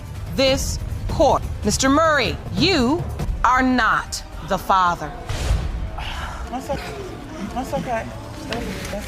This situation unfolds like a chaotic film, lacking in heroes and heavy on drama. Miss Narissa Moffett is seeking a paternity test to determine if Mr. Johnson is indeed her biological father. 2 years prior, a man contacted her via Facebook, claiming to be her real father. Mr. Johnson's response was one of disbelief, attributing the confusion to Narissa's mother, who he feels complicated matters in the past. Prepare for an even more tumultuous ride ahead. Ms. Moffett, you always believed the defendant was your dad until 2 2 years ago when you received a message from a man claiming to be your biological father. You are tired of the confusion and are petitioning the court for a paternity test to prove the defendant is your dad. Defendant is identified as Narissa's father when she receives an unexpected Facebook message from a man asserting his paternity, accompanied by a baby photo. Confused, she reaches out to him, but rather than providing clarity, the conversation intensifies her quest for answers. The unfolding drama is just beginning. 2 years ago, he inboxed me on Facebook was saying that I'm his child, and when I'm looking like, I don't know. And then he had sent me a picture of me when I was like, he was saying that I'm his child and I have 2 other siblings. I can see you're still shocked. Yeah. The message reads, "Hi, this is Lawrence Saunders. Call me because you is my daughter and I've been looking for you." Mr. Johnson expresses significant skepticism, noting that 2 other men were present during Miss Moffat's pregnancy. Their relationship was shrouded in secrecy, reminiscent of teenage escapades. The atmosphere is charged with uncertainty as the question of paternity looms large and tensions are rising. Me and 2 more other guys was, at the time was dealing with Miss Moffat. I just had doubts that I was her biological father at the time when she was little. I didn't know. I really didn't. I didn't know if I was the father or not, so. Miss Moffat discloses that she had intimate relations with both Mr. Johnson and Mr. Saunders on the same day, leaving the possibility open for either man to be Narissa's father. She had always believed Mr. Johnson to be the more suitable candidate. Confusion reigns, particularly in the courtroom, as they prepare to hear even more astonishing revelations. I wasn't sure who was the father because, Mr. Johnson, and at that time, Mr. Johnson was at work, so I stayed around till he get off work. I had went to one of my friend houses named Mr. Saunders, which I was dating. Basically, I ended up having sex with him that day and Mr. Johnson at the same time. So that's why I'm not sure. Miss Moffat confesses that she concealed the existence of 2 potential fathers from Narissa throughout her life. Narissa only learned the truth 3 years ago and is understandably distressed. Her mother claims she aimed to protect her, but the damage has already been done, and the situation is poised to become even more complicated. But Narissa testified that it was just 2 years ago that she was told that there was another possibility. But you didn't tell your daughter. No, Your Honor. But you're not telling your daughter that 2 men could possibly be the father. I told her, that it could be a possibility. When did she tell you this, Miss Moffat? 2 years ago. But I just want to get this over with. When Narissa fell seriously ill, she called for Mr. Johnson, who stayed by her side for 3 nights, while Mr. Saunders, the other potential father, was absent. This scenario resembles a soap opera, captivating everyone in the courtroom with its unfolding drama. I stayed out of it until Rissa got real sick. Went to the hospital and spent time with her. I said to myself, man, this child is laying up here fighting for her life, really who her father was, and she said she wanted her father there. And he told me, he said, Ron, you need to get to Indiana as soon as possible. We don't know if Rissa's gonna be much around here much more longer. The moment that everyone has been anticipating is finally at hand. Johnson, you are her father. Yes, Judge Lake introduces a case involving a mother suing her son for $55,000 in unpaid rent. She argues that he needs to mature, while he contends that she treats him like a servant. This promises to be an intense session her son of laziness, to which he retaliates by claiming she makes him do all the chores. Their verbal sparring is sharper than a comedy roast, prompting Judge Lake to intervene with her straightforward demeanor. My son is lazy. I'm your mother. I try to do the best that I can for you. You cannot just want to lay around, not want to do anything, not want to help me, take care of the household, or help me pay any bills. You cannot talk to me like I'm one of your friends in the street. How you say it, but she's the total last person that should even be saying something like that. After a goes to her hand and she watches what she wants to watch. Ruling is in.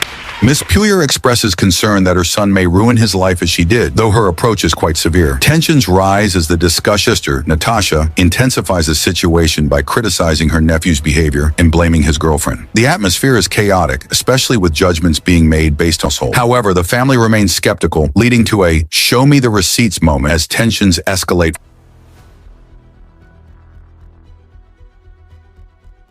He would be out too. You don't have to with the kids. So he had him another girl. I went and got me 4 other guys. I see why you wore your little suit too now. Ain't nothing. No, this is my cousin. That she was with someone else when she was with you. He was not the only man that I had slept with. Ask her who your daddy really is. I don't believe that you're my father. I don't want you to be my father. So you're pregnant, but your husband's somewhere else. This is not your regular case. Mrs. Miller and her daughter, Shanna Garnett, brought Mr. Langston to court today. They are so keen to prove that he's the father of Miss Garnett after 30 36 years. Both sides stand firm on their case and demand an apology from the other party for being lied to. Regardless, the potential father and daughter have a warm relationship, with Miss Garnett calling him her best friend. Mr. Langston, however, ripped the bandage right off a few months ago and let her know that he is not her real father via text. Well, this started with a text. So after almost 2 years of reaching out to my father after visiting him in 2015, I was pleading to get him to respond. He wasn't responding, and he finally responded with this message. So I think your mother blanked me and you about your birth father being me. She was missing around when you were born. They got distant for about 2 years, and Mr. Langston had something to say about that, stating the reason why they fell apart. So why were you estranged for 2 years? What happened? We live in different states, Your Honor, but we had always been close. I went to visit him in Chicago for a funeral. It was by his side for one of our family members, and everything was great. But when I returned back home, I don't know what happened. He just cut off communication. Well, I wasn't talking to her like I normally do. Why? This is where we see that father and daughter are so beautifully close. Though he did break the news to her so harshly, they really do love one another, it would seem. Miss Garnett, you grew up as a daddy's girl. You say he's your best friend. He's always been my dad. I've always known him to be my dad. When I became an adult, around 21 years old, that's when we started really becoming close. 2 years ago, when I was at the funeral with him, he had brought up for the very first time that he thought I may not have been his daughter, which blew my mind. And he went on and on about him and my mother's past. All of this conviction on the side of Mr. Langston raises the question, how is he so sure that Miss Garnett isn't his? What pushed him to paternity court and got him to hurt his little girl from all these years back? This is where he really spills the tea. My auntie downstairs let me in. I walked upstairs. I didn't knock on the door. I looked in. I see this guy sitting on the couch with her, like he running this game to get up on something. I knocked on the door. I said, what's going on? Ain't nothing. No, this is my cousin. I said, hey, you can get out of here, cousin. You can leave. And but this, I don't believe it. So you believe that she was with someone else when she was with you? Seems like there's more going on than was let on. Suspicion is flying around about Mrs. Miller sleeping around, and this is what she has to say about it. So, Ms. Miller, who is this cousin?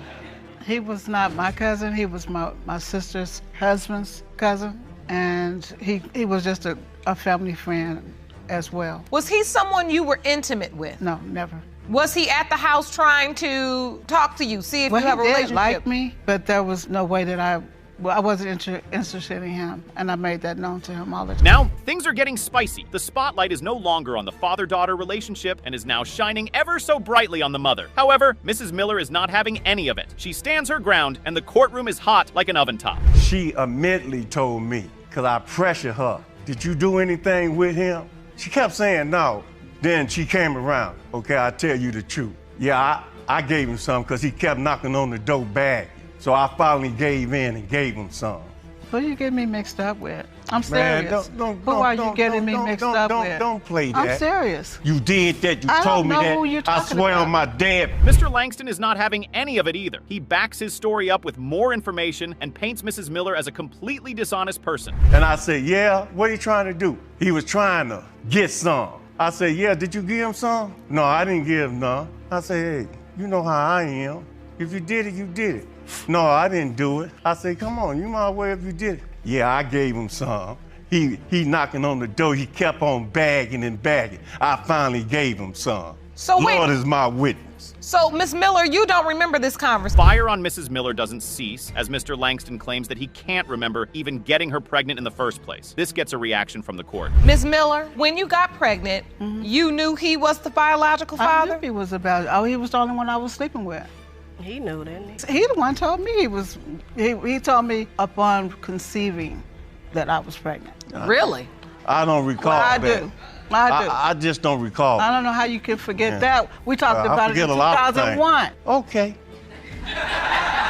Of course, it's suspicious that he'd be holding all of this back for so long. If he really thought she wasn't his, why wait 36 years to talk about it? I paid child support. Not only 18 years, I paid it 20 years. But when they did started you start? sending me checks back for overpayment, $1,700, $800, $1,000, $500. So how come you didn't take that $150,000 and pay for a DNA test when before I turned 36 years old? I'll tell you, Miss Garrett has an emotional outburst about how hurt she was by her supposed father breaking the news to her and about how they have so much in common. A grand plot twist was revealed after Miss Garnett posted on Facebook. She put up a picture of herself and Mr. Langston's father, her supposed grandfather, side by side, and the semblance is quite uncanny. Additionally, we get to see the depth of Mr. Langston's trust issues and a whole lot of background to this story. If he spilled the tea before, he definitely dropped the kettle now. And do you see the resemblance to your father? Be honestly, I do. But there's a thing right here. My father put me out. She was helping me take care of my mama. She's a good person. I ain't gonna take that from her. My father put me out because she said, I don't like how you treating her. So she was there in the house with my father. So what are you trying to say? What are you trying to say? I'm trying to say. I don't know. So what? Mr. Langston and Miss Garrett are supposedly half-siblings now? After a lot of ruckus, the results are revealed, and oh boy, is it a huge shock. Mr. Langston, you are not the father. Are not the father? He is not her biological father. Now don't look at me. Ask her who your daddy really is. I'm gonna love you. Don't do that. You my baby. Next up is a court case for the books. Miss Capples, the plaintiff, stands before the court with her 15-year-old son, Jason. Miss Capples calls out Mr. Harris to be the father of her son. This case is so chaotic, even the court had a good laugh from their introduction. Mr. Harris started talking. We used to go to high school together. I didn't go to high school with her. And we were Facebook friends. Mr. Harris, I made him my man crush Monday. He's a good guy. Hardworking, good father. We messaged back and forth on Facebook for a while. After that, we exchanged numbers. And after that, we started hanging out, getting up, and it just kind of went from there. She came with her son's birth certificate and was so intent on getting it signed by Mr. Harris in front of his girlfriend, Miss Mayfield. In the middle of all this, it seems like Miss Capples is more interested in rubbing their old fling in the face of Mr. Harris's girlfriend. Miss Mayfield had her thoughts on the blast from the past. Are you now with Miss Mayfield in a relationship? That's when I had got with her in a relationship. She was around 5 months. She got jealous of what me and... What is there to be jealous about? I don't care about you guys being together. Miss Mayfield. So go ahead. Sit her down. Well, basically, when we started dating, he told me about the situation and was like, I was talking to some girl. I may have a possible baby with her, whatever. So I, as a woman, I just ended up accepting that. Miss Capples definitely came prepared for a proper throwdown. She presented the court with Jason's window of conception straight from the doctor's office. As expected, it proved she was together with Mr. Harris for 9 months up till a few weeks after Jason was conceived. However, when asked a question, unfortunately for Mr. Harris, he cast a net for himself. All right. Mr. Harris, do you agree you were intimate with Miss Capples in the month of April? I'm not sure, I'm not sure. You don't know? I don't know. You don't remember the actual month. Well, yeah. So it could be true or not? It could be true. So it could be. All right. Funny guy. All right. Thank you so much for that presentation. So, Mr. Harris, if you don't remember... Oh, what a shocker. That's not the end of it. It gets wilder. Mr. Harris went deeper into the little mess. He don't even know your real name. You were. So how was that? You laid up with somebody. Everybody thinks my name is Muffin. What are you talking about? Wait a minute. Wait. Who didn't know whose real name? I didn't know her real name. Mr. Harris, you were sleeping with this woman for all these months and you didn't even know her name? Not her real name. Well, I saw something about this in my court papers and I really couldn't believe it. Jerome? You can bet that the judge had something to say about this web of irresponsible behavior. When we contacted Mr. Harris and told him that Ms. Shatera Caples summoned him for a DNA test, he said, I don't know who you're talking about. Yeah. I said, Muffin? That is correct. I'm pretty sure I told him my name. Would you remember Shantira or would you remember Muffin? Would I go by around town? If you having sex for that many months with the same person without using any protection, you gotta at least know their name. Mr. Harris was persistent. He stood his ground, saying that everyone around him on social media kept telling him that Jason isn't his son. Imagine being in this man's shoes. In a situation of being the last to find out, just that, this time, it's about your own supposed baby. As it turns out, he's been doubting the whole thing since day one. Did he get to come to the delivery room? He didn't have a ride, Your Honor. Well, I was at work. He didn't have a ride? Have a ride No, to the I was at the hospital. work when she delivered the baby. The next morning, I came up there. And You did? When I looked at him, he didn't look like me at all. No, he does and not. I had my doubt. I had been had my doubts, but like I say, everybody around town says that she goes around saying it's another guy's baby. Would you look at that? Miss Capples is having none of it, though. The argument ensues. If I'm telling you that I'm in labor, Well, she called my 2 hours she before did call time, my cell phone. and my friend I had my texted back. I cell didn't know phone, and she was actually texting having him the the whole time like, she's in labor. So by the time he never showed, you were angry, and so then you didn't I wasn't worried about that. Him signing the birth certificate at that point. You want to act like you ain't the daddy? We can. But act you like are that. here today saying now he has to sign it in front of his girlfriend. Oh boy, what a case. In addition to all of this, Miss Mayfield and Miss Capples keep bickering and throwing side comments in court. I did go And through then your cut phone. you off, and then Yes, you I got did. salty. Cut me off. Yeah, that's Please. the time y'all stopped talking. Girl, I know, boo. I know the whole story. I'm sure you do because you were there, right? I was already pregnant, and I didn't even know I was pregnant. That's nasty.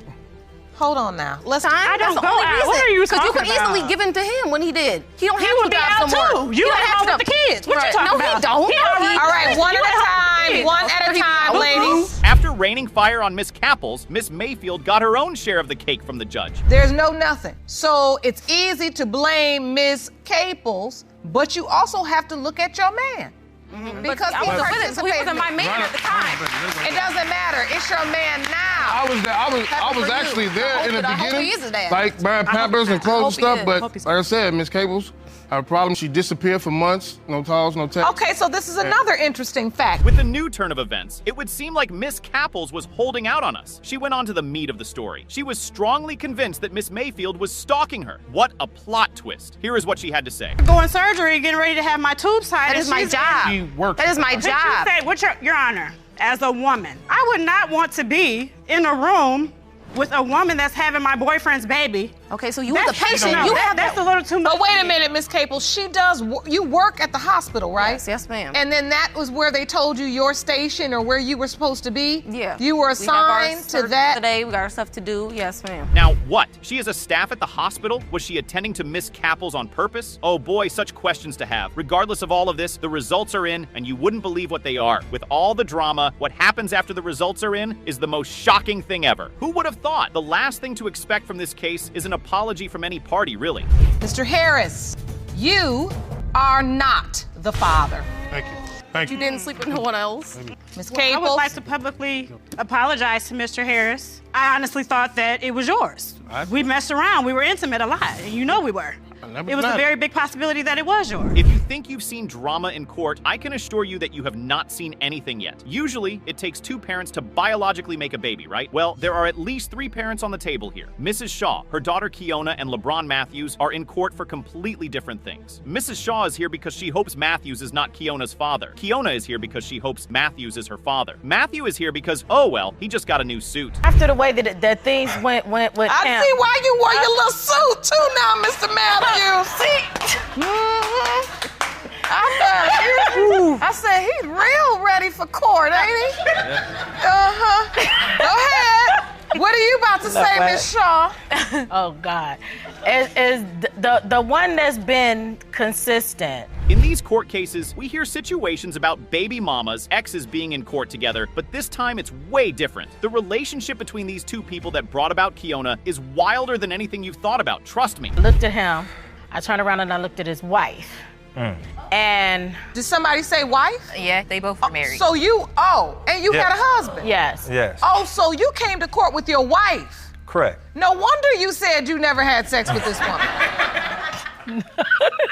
Okay. And you had a husband? Yes. All right. So you two were basically cheating on your spouses with one another. What a wild turn of events. It absolutely sounds like a plot from a TV show. Like that was not enough. Matthews explains the entire relationship further. Having fun. We both was young, and when she told me she was pregnant, I was too busy trying to enjoy myself because I wasn't trying to be with no one woman. I already had a wife. So the point is, when you stood in the courtroom with your wife and you said you never slept with Miss Shaw and you knew you weren't telling the truth, was that because you were scared to lose your wife, or is that because you did not want to be bothered with a child? A little bit of both. With so many men in her life growing up, Kiona felt like she never had a father. Regardless, this one thing constantly made her sad and needy of fatherly love growing up. She described it perfectly here. I remember it being really uncomfortable, honestly. I felt like I was the stepchild. Like, you know, the way that he was with his other kids, he wasn't like that with me. So I wanted him to feel the way he felt about his other kids about me. I did, but I wasn't really there either.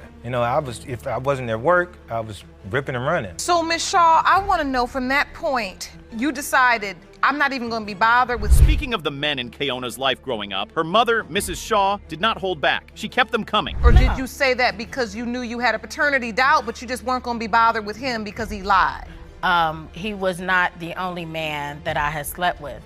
Were you honest about that to Miss Thompson, your daughter? Yes, she's known all her life. So why did you open the case against Mr. Matthews if you always knew that there was another possibility? Because when my daughter would go to his house... It seems like these two go way back in time. Matthews goes on about everything that happened during their relationship and how he reacted to her being pregnant for him. It's a no-brainer they even have a baby in the first place, really. Because when she first told me that I was the dad, I didn't want to believe it because I was doing my own things. But every time I turned around, I was bringing you fish sandwiches when you was pregnant. Every time you turn around, you was like, babe, I'm hungry. And at the time, you had a husband, and here it is. Wait a minute, okay, but you had threw him out. Yeah. But then when I came over there, you had me rubbing your stomach and all that good stuff. I had you rubbing my stomach. Yes, you did. Yes, you did. And here it is, talking about bring me a fish sandwich over to the house. If you think that's interesting, you will not see this coming. How exactly did a married man and a married woman have a baby for one another from an external party? Oh, boy. Oh, you remember that. But wait, I want to understand this. So you're pregnant, but your husband's somewhere else. Right. Because and that's how that came about. Your lover's coming over to feed you some fish sandwiches. Because my husband was still in and out at the same time when I got pregnant. But that 6 months, I had threw him out of the house. So he had him another girl. I went and got me 4 other guys. And was doing my thing. And that's what I did. It was a choice, but I was young and... Oh boy, what a turn of events. She was not just cheating on her husband with one man, but 5 different men. After Kiona was born, it appears that Matthews lost his sweet spirit. Several scenarios point to him not doing up to the bare minimum. Inasmuch as the paternity of the little girl was uncertain, there was so much more to have done better. The last time you saw Mr. Matthews? I was a junior in high school. So it's been about 14 years. Oh my goodness. So, Mr. Matthews, your testimony is true. You've been a pretty bad dad. Yeah, I was a terrible father. And that's why you're here, to right your wrongs. Right, that's correct. I enjoyed my life, you know. Amen.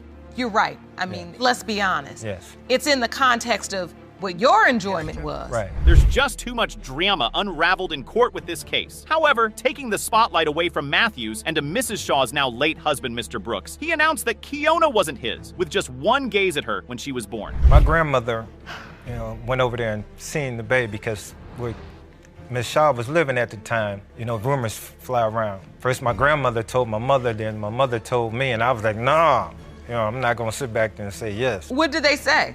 She said, well, the baby look like you. I said, no, it don't. I'm not gonna sit back because I didn't want my wife to know. Well, my mother told my wife. Oh! What a circus that really must have been. The DNA tests finally came in. Mrs. Shaw seems really averse to the thought of Matthews being the father of her daughter and does not mind showing it. Matthews simply wants to redeem himself as a good father after all these years and seems interested in being a part of Kiona's life. What a shock the results caused. Mr. Brooks is not her father. What are you feeling in this moment, Ms. Shaw? And I know Mr. Brooks would. Mr. Matthews, you are not the father. I'm so sorry, Kiona. I love her. As the last on the list, we have one of the most emotionally chaotic cases. The father, or the potential father, is rather not happy to be here. Right from the case introduction, McGreer is shaky and almost in tears. Though Amia is supposedly born from a summer affair from 20 years back, he loves her so much and is here to prove that he is indeed her biological father. Amia, on the other hand, is having none of this. I'm doing this because I love her. And I really want her to know, I really apologize for the times that I wasn't there and couldn't be the dad that I really want to be. I don't believe that you're my father. I don't want you to be my father. You don't want him to be your father? No. He just was never there as a father. He popped in and out of my life, over the years. Were you in and out of her life, sir? Yes. Amia has her own share of expressed feelings as she emotionally told the court what life was like without her father completely present in her life. And oh my, what a description. Tell the court what it was like growing up without the man you were told was your biological father. Well, you know, there would be times where I would ask for him and he was nowhere to be found. There were times at school where they had father-daughter dances. He was nowhere. Everybody else had their father. Why couldn't I have mine? Even at 20 years old, those are still memories you carry. McGreer tried to get words in. He tried to plead his case, but Amia was too broken to listen. It's really interesting that hurt people have all the power to hurt people this way. So look at them days when I wasn't there. I'm in one state, you in another state. It doesn't matter. If you really thought that you was my father, you would have made a way to be there. No matter what you went through, you was never there. Wow. And then you want to come in and out of my life 5 years at a time. You want to come in my life when I'm 19 and try to be a dad. It's not gonna work like that.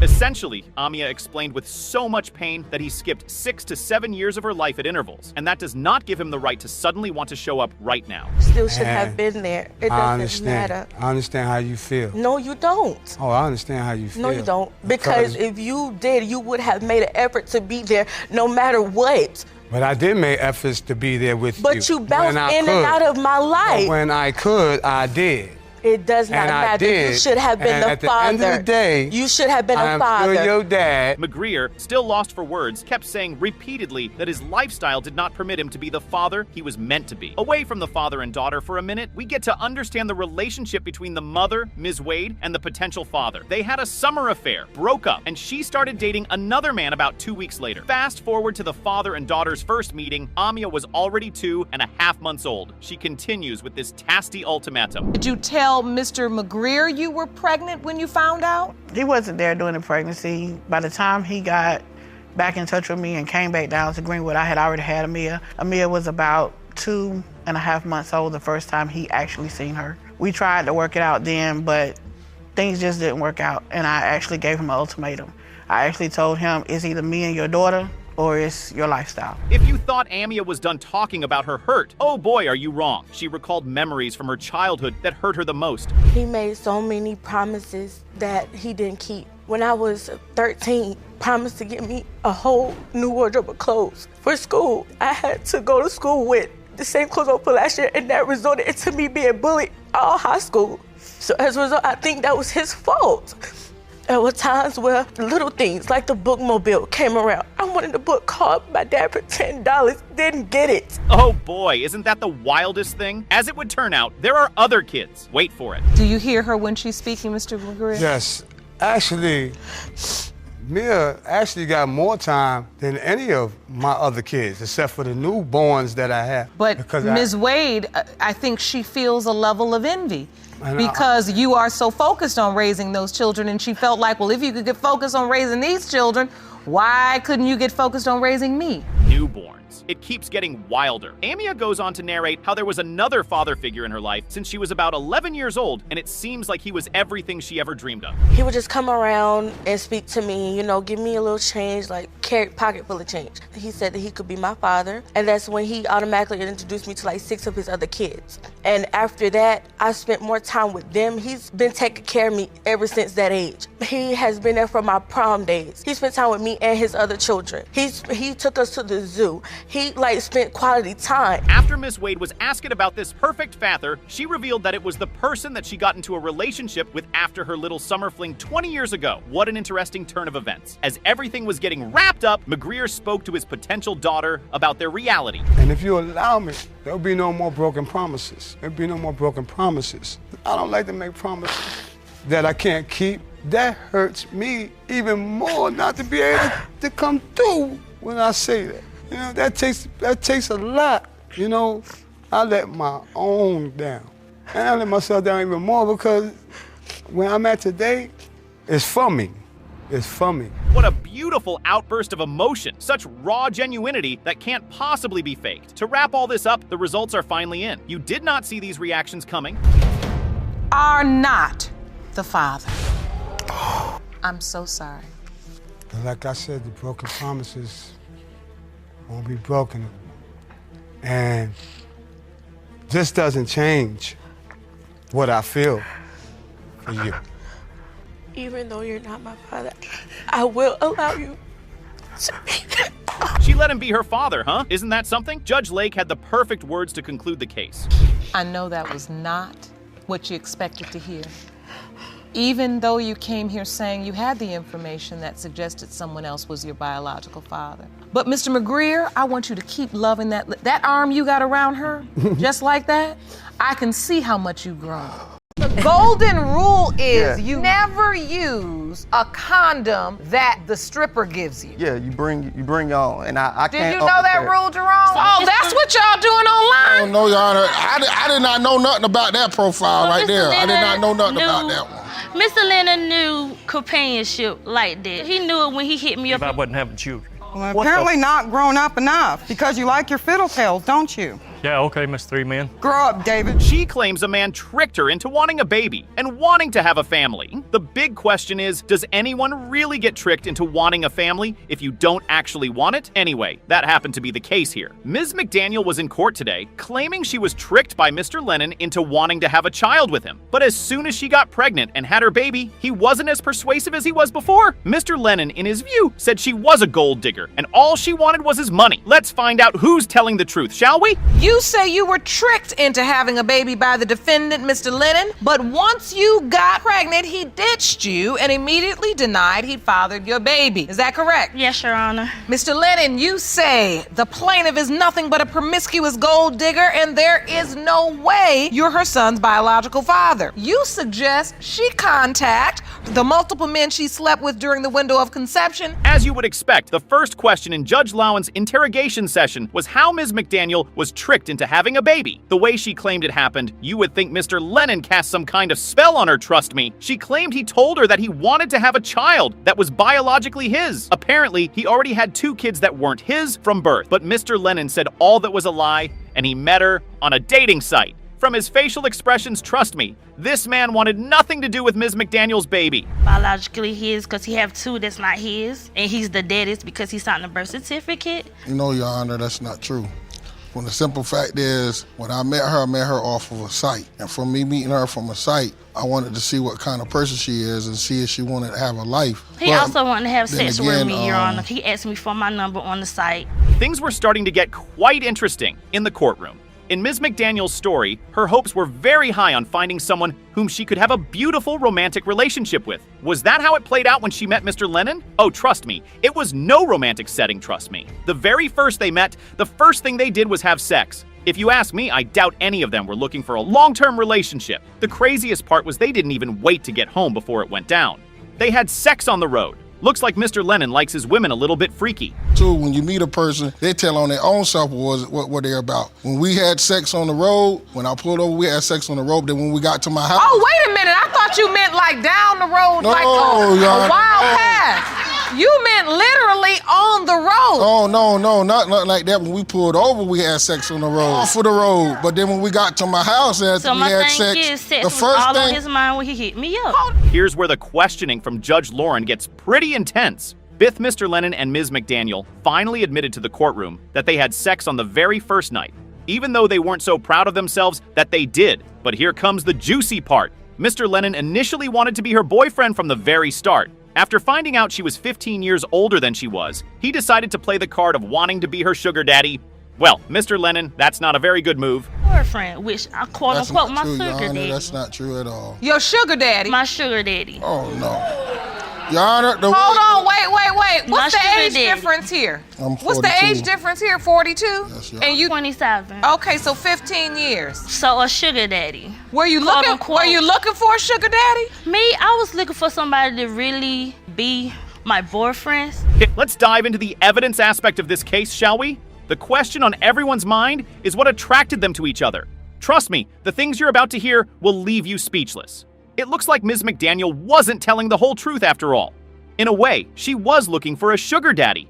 She claimed she had no father figure in her life, and so she needed someone who could play both the role of a father and a boyfriend. I guess Mr. Lennon fits that description perfectly. But the bio on her dating profile was something else.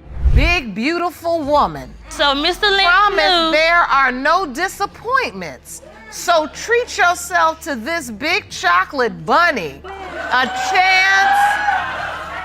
A chance to fulfill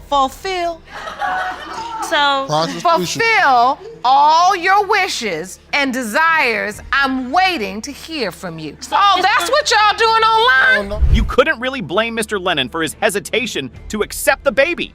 He claimed in his past he had been scammed on several occasions by 2 different women who claimed he was the father of the child, but when the results were done, his heart was broken. These 2 just couldn't seem to agree on anything at all. One thing was for certain, though, Mr. Lennon wasn't going to gamble on the fact that the child could not be his. But Ms. McDaniel said that was all a lie. Your mother don't want the same thing to happen with this child. My mother And I do told not my want me sister to about get it. hurt like I did twice before. I Being told my hurt by- sister all about it, Your Honor. Everything. I tell my sister everything. Is this your sister here? Yes, Your Honor. I want to hear from you, ma'am. Please stand up to the podium. State your name for the court. Letitia McDaniel. Thank you for joining us, Ms. McDaniel. There was so much commotion and confusion going on in the walls of that courtroom. It was starting to look like Mr. Lennon wasn't being completely honest with his version of the story. Ms. McDaniel's sister was in court, and when she stepped up to the stand, she had some truth bombs to drop. Trust me.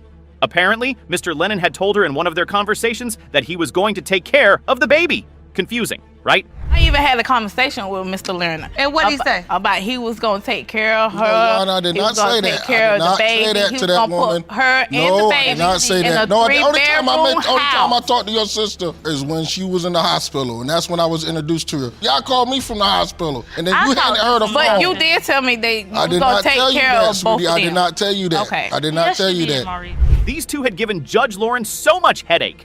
After so much investigation, the only way to sort out their mess was to reveal the DNA results.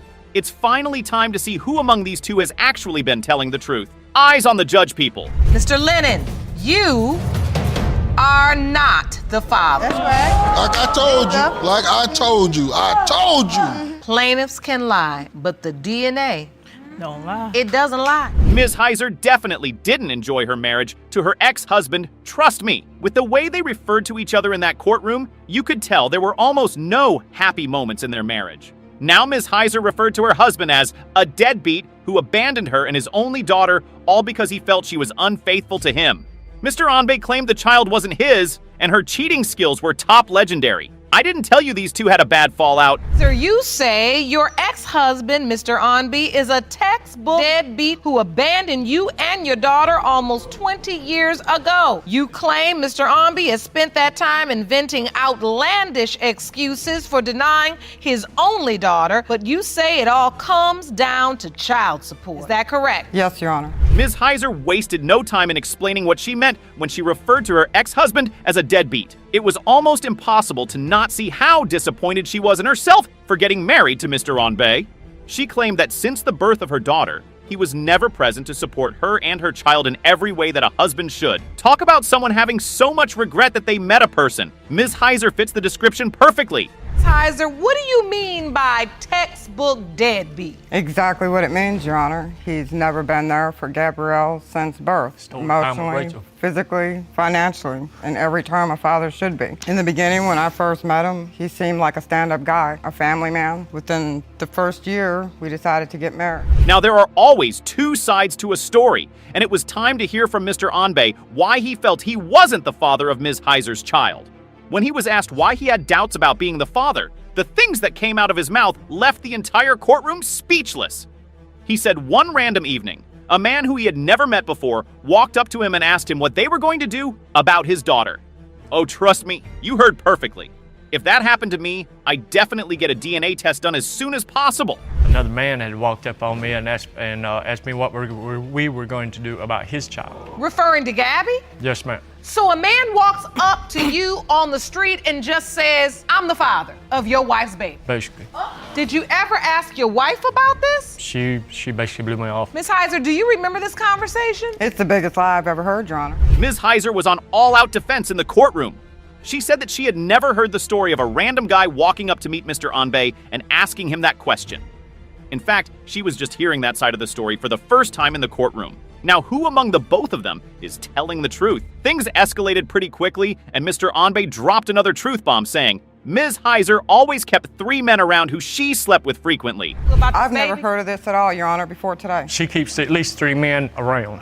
You're the waste of time. So, Ms. find out Heiser, soon. at this point, he tells you, some man told me you pregnant. He says you blew him off, but you don't remember the conversation at all. The conversation never happened, Your So Honor. when you found out you were pregnant with Gabby, what did you do? You just told your husband, I'm pregnant. According to the way she put it, Mr. Onbe was never like this. In fact, when the baby was born, he was super excited to have his own child because he felt he was incapable of having children. If he was so excited about having kids and couldn't wait to hold her daughter, where did everything fall out of place?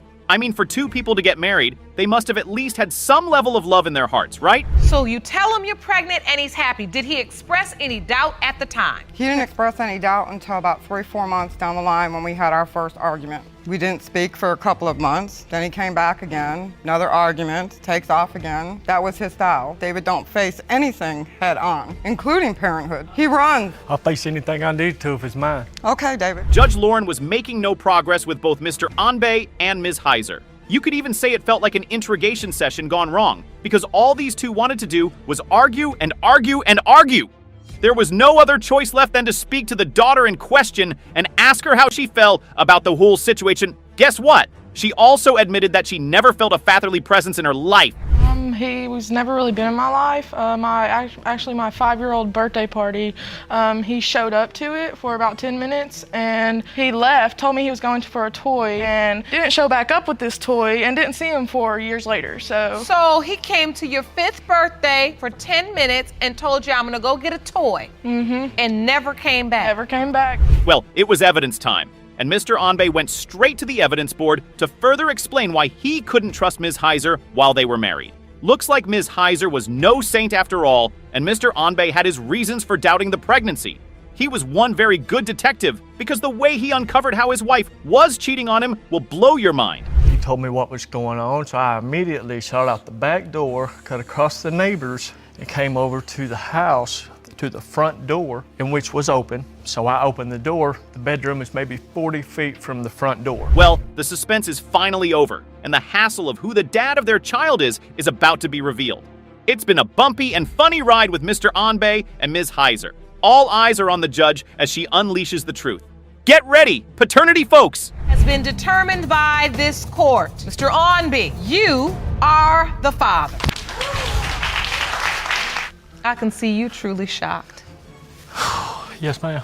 It looks like today was the day. Being a long-term client of an exotic dancer came to bite him in the ass. Ms. Murray brought a man who she claimed has been her customer for over 10 years to court on the claims that he was the biological father of her 15-month-old baby. She wants him to own up to his baby and start taking responsibility. Mr. Lee, on the other hand, said there was no way in the world he could have fathered her child, since she entertained so many men, and all they had was a one-night stand. You are here today to get Mr. Lee to stop denying that he fathered your 14-month-old daughter, Winter. You demand he man up and own up to his responsibility after today's DNA test. Is that correct? Yes, Your Honor. Mr. Lee, you had a one-night stand with Ms. Murray before her pregnancy, but claimed she later confirmed she was not pregnant by you. You admit to one night. Just like the previous case, she referred to Mr. Lee as a deadbeat.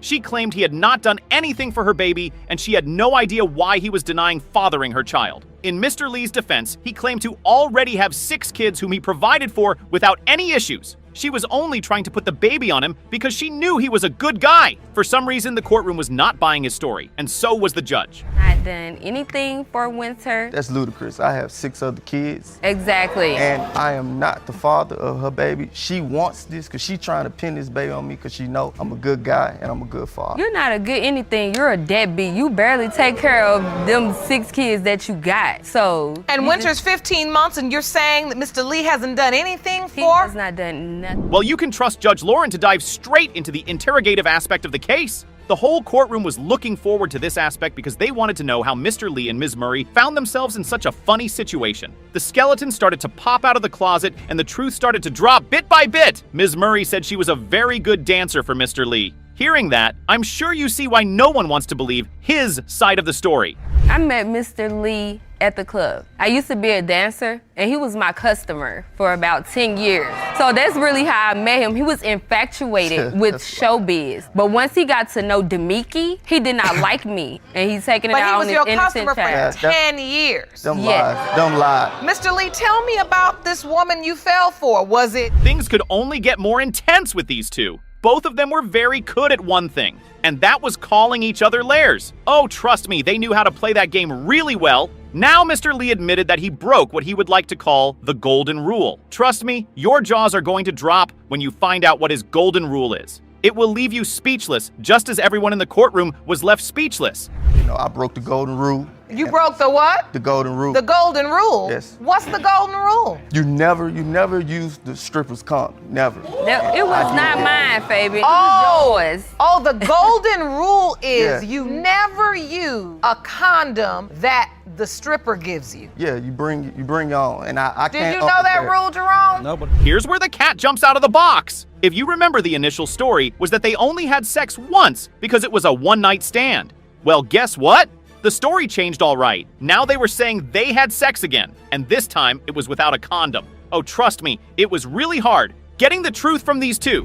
I had sex with her unprotectedly the second time because she had already told me she was already pregnant. So I'm like, you can't get pregnant twice. I'm out the clear, you know. What now how I'm gonna be pregnant after the first? It was like 3 weeks later. So how I'm gonna be pregnant after the first time? Wait, the text messages have already said that she told you she wasn't pregnant. Exactly. No, but this was like afterwards. This was after. Talk about a case having some intense investigations. This was certainly one of those kind of cases. Now the truth bomb keeps coming, and guess what? There was another man in the mix. Ms. Murray admitted that she wasn't intimate with only Mr. Lee, but another man too. Well, that's definitely not surprising if you ask me. Probably like a week before that. So around the 3rd week in March. So wait, I want to take a look at a calendar so we can outline this. The blue indicates the day you had sex with Mr. Lee, March 30th. The green outlines when you had sex with the other man, which was March 22nd, 23rd, and 24th. So Ms. Murray, is this calendar correct? The tension was palpable, but no worries cause the moment of truth was here. Time to spill the beans on whether Mr. Lee is the father of her baby or not. All eyes were on the judge as she got ready to give the final verdict. Mr. Lee, you are the father. Woo, woo. Baby like to say, woo, woo. That baby. Look at her. She's beautiful. She looks just like you, baby. Really?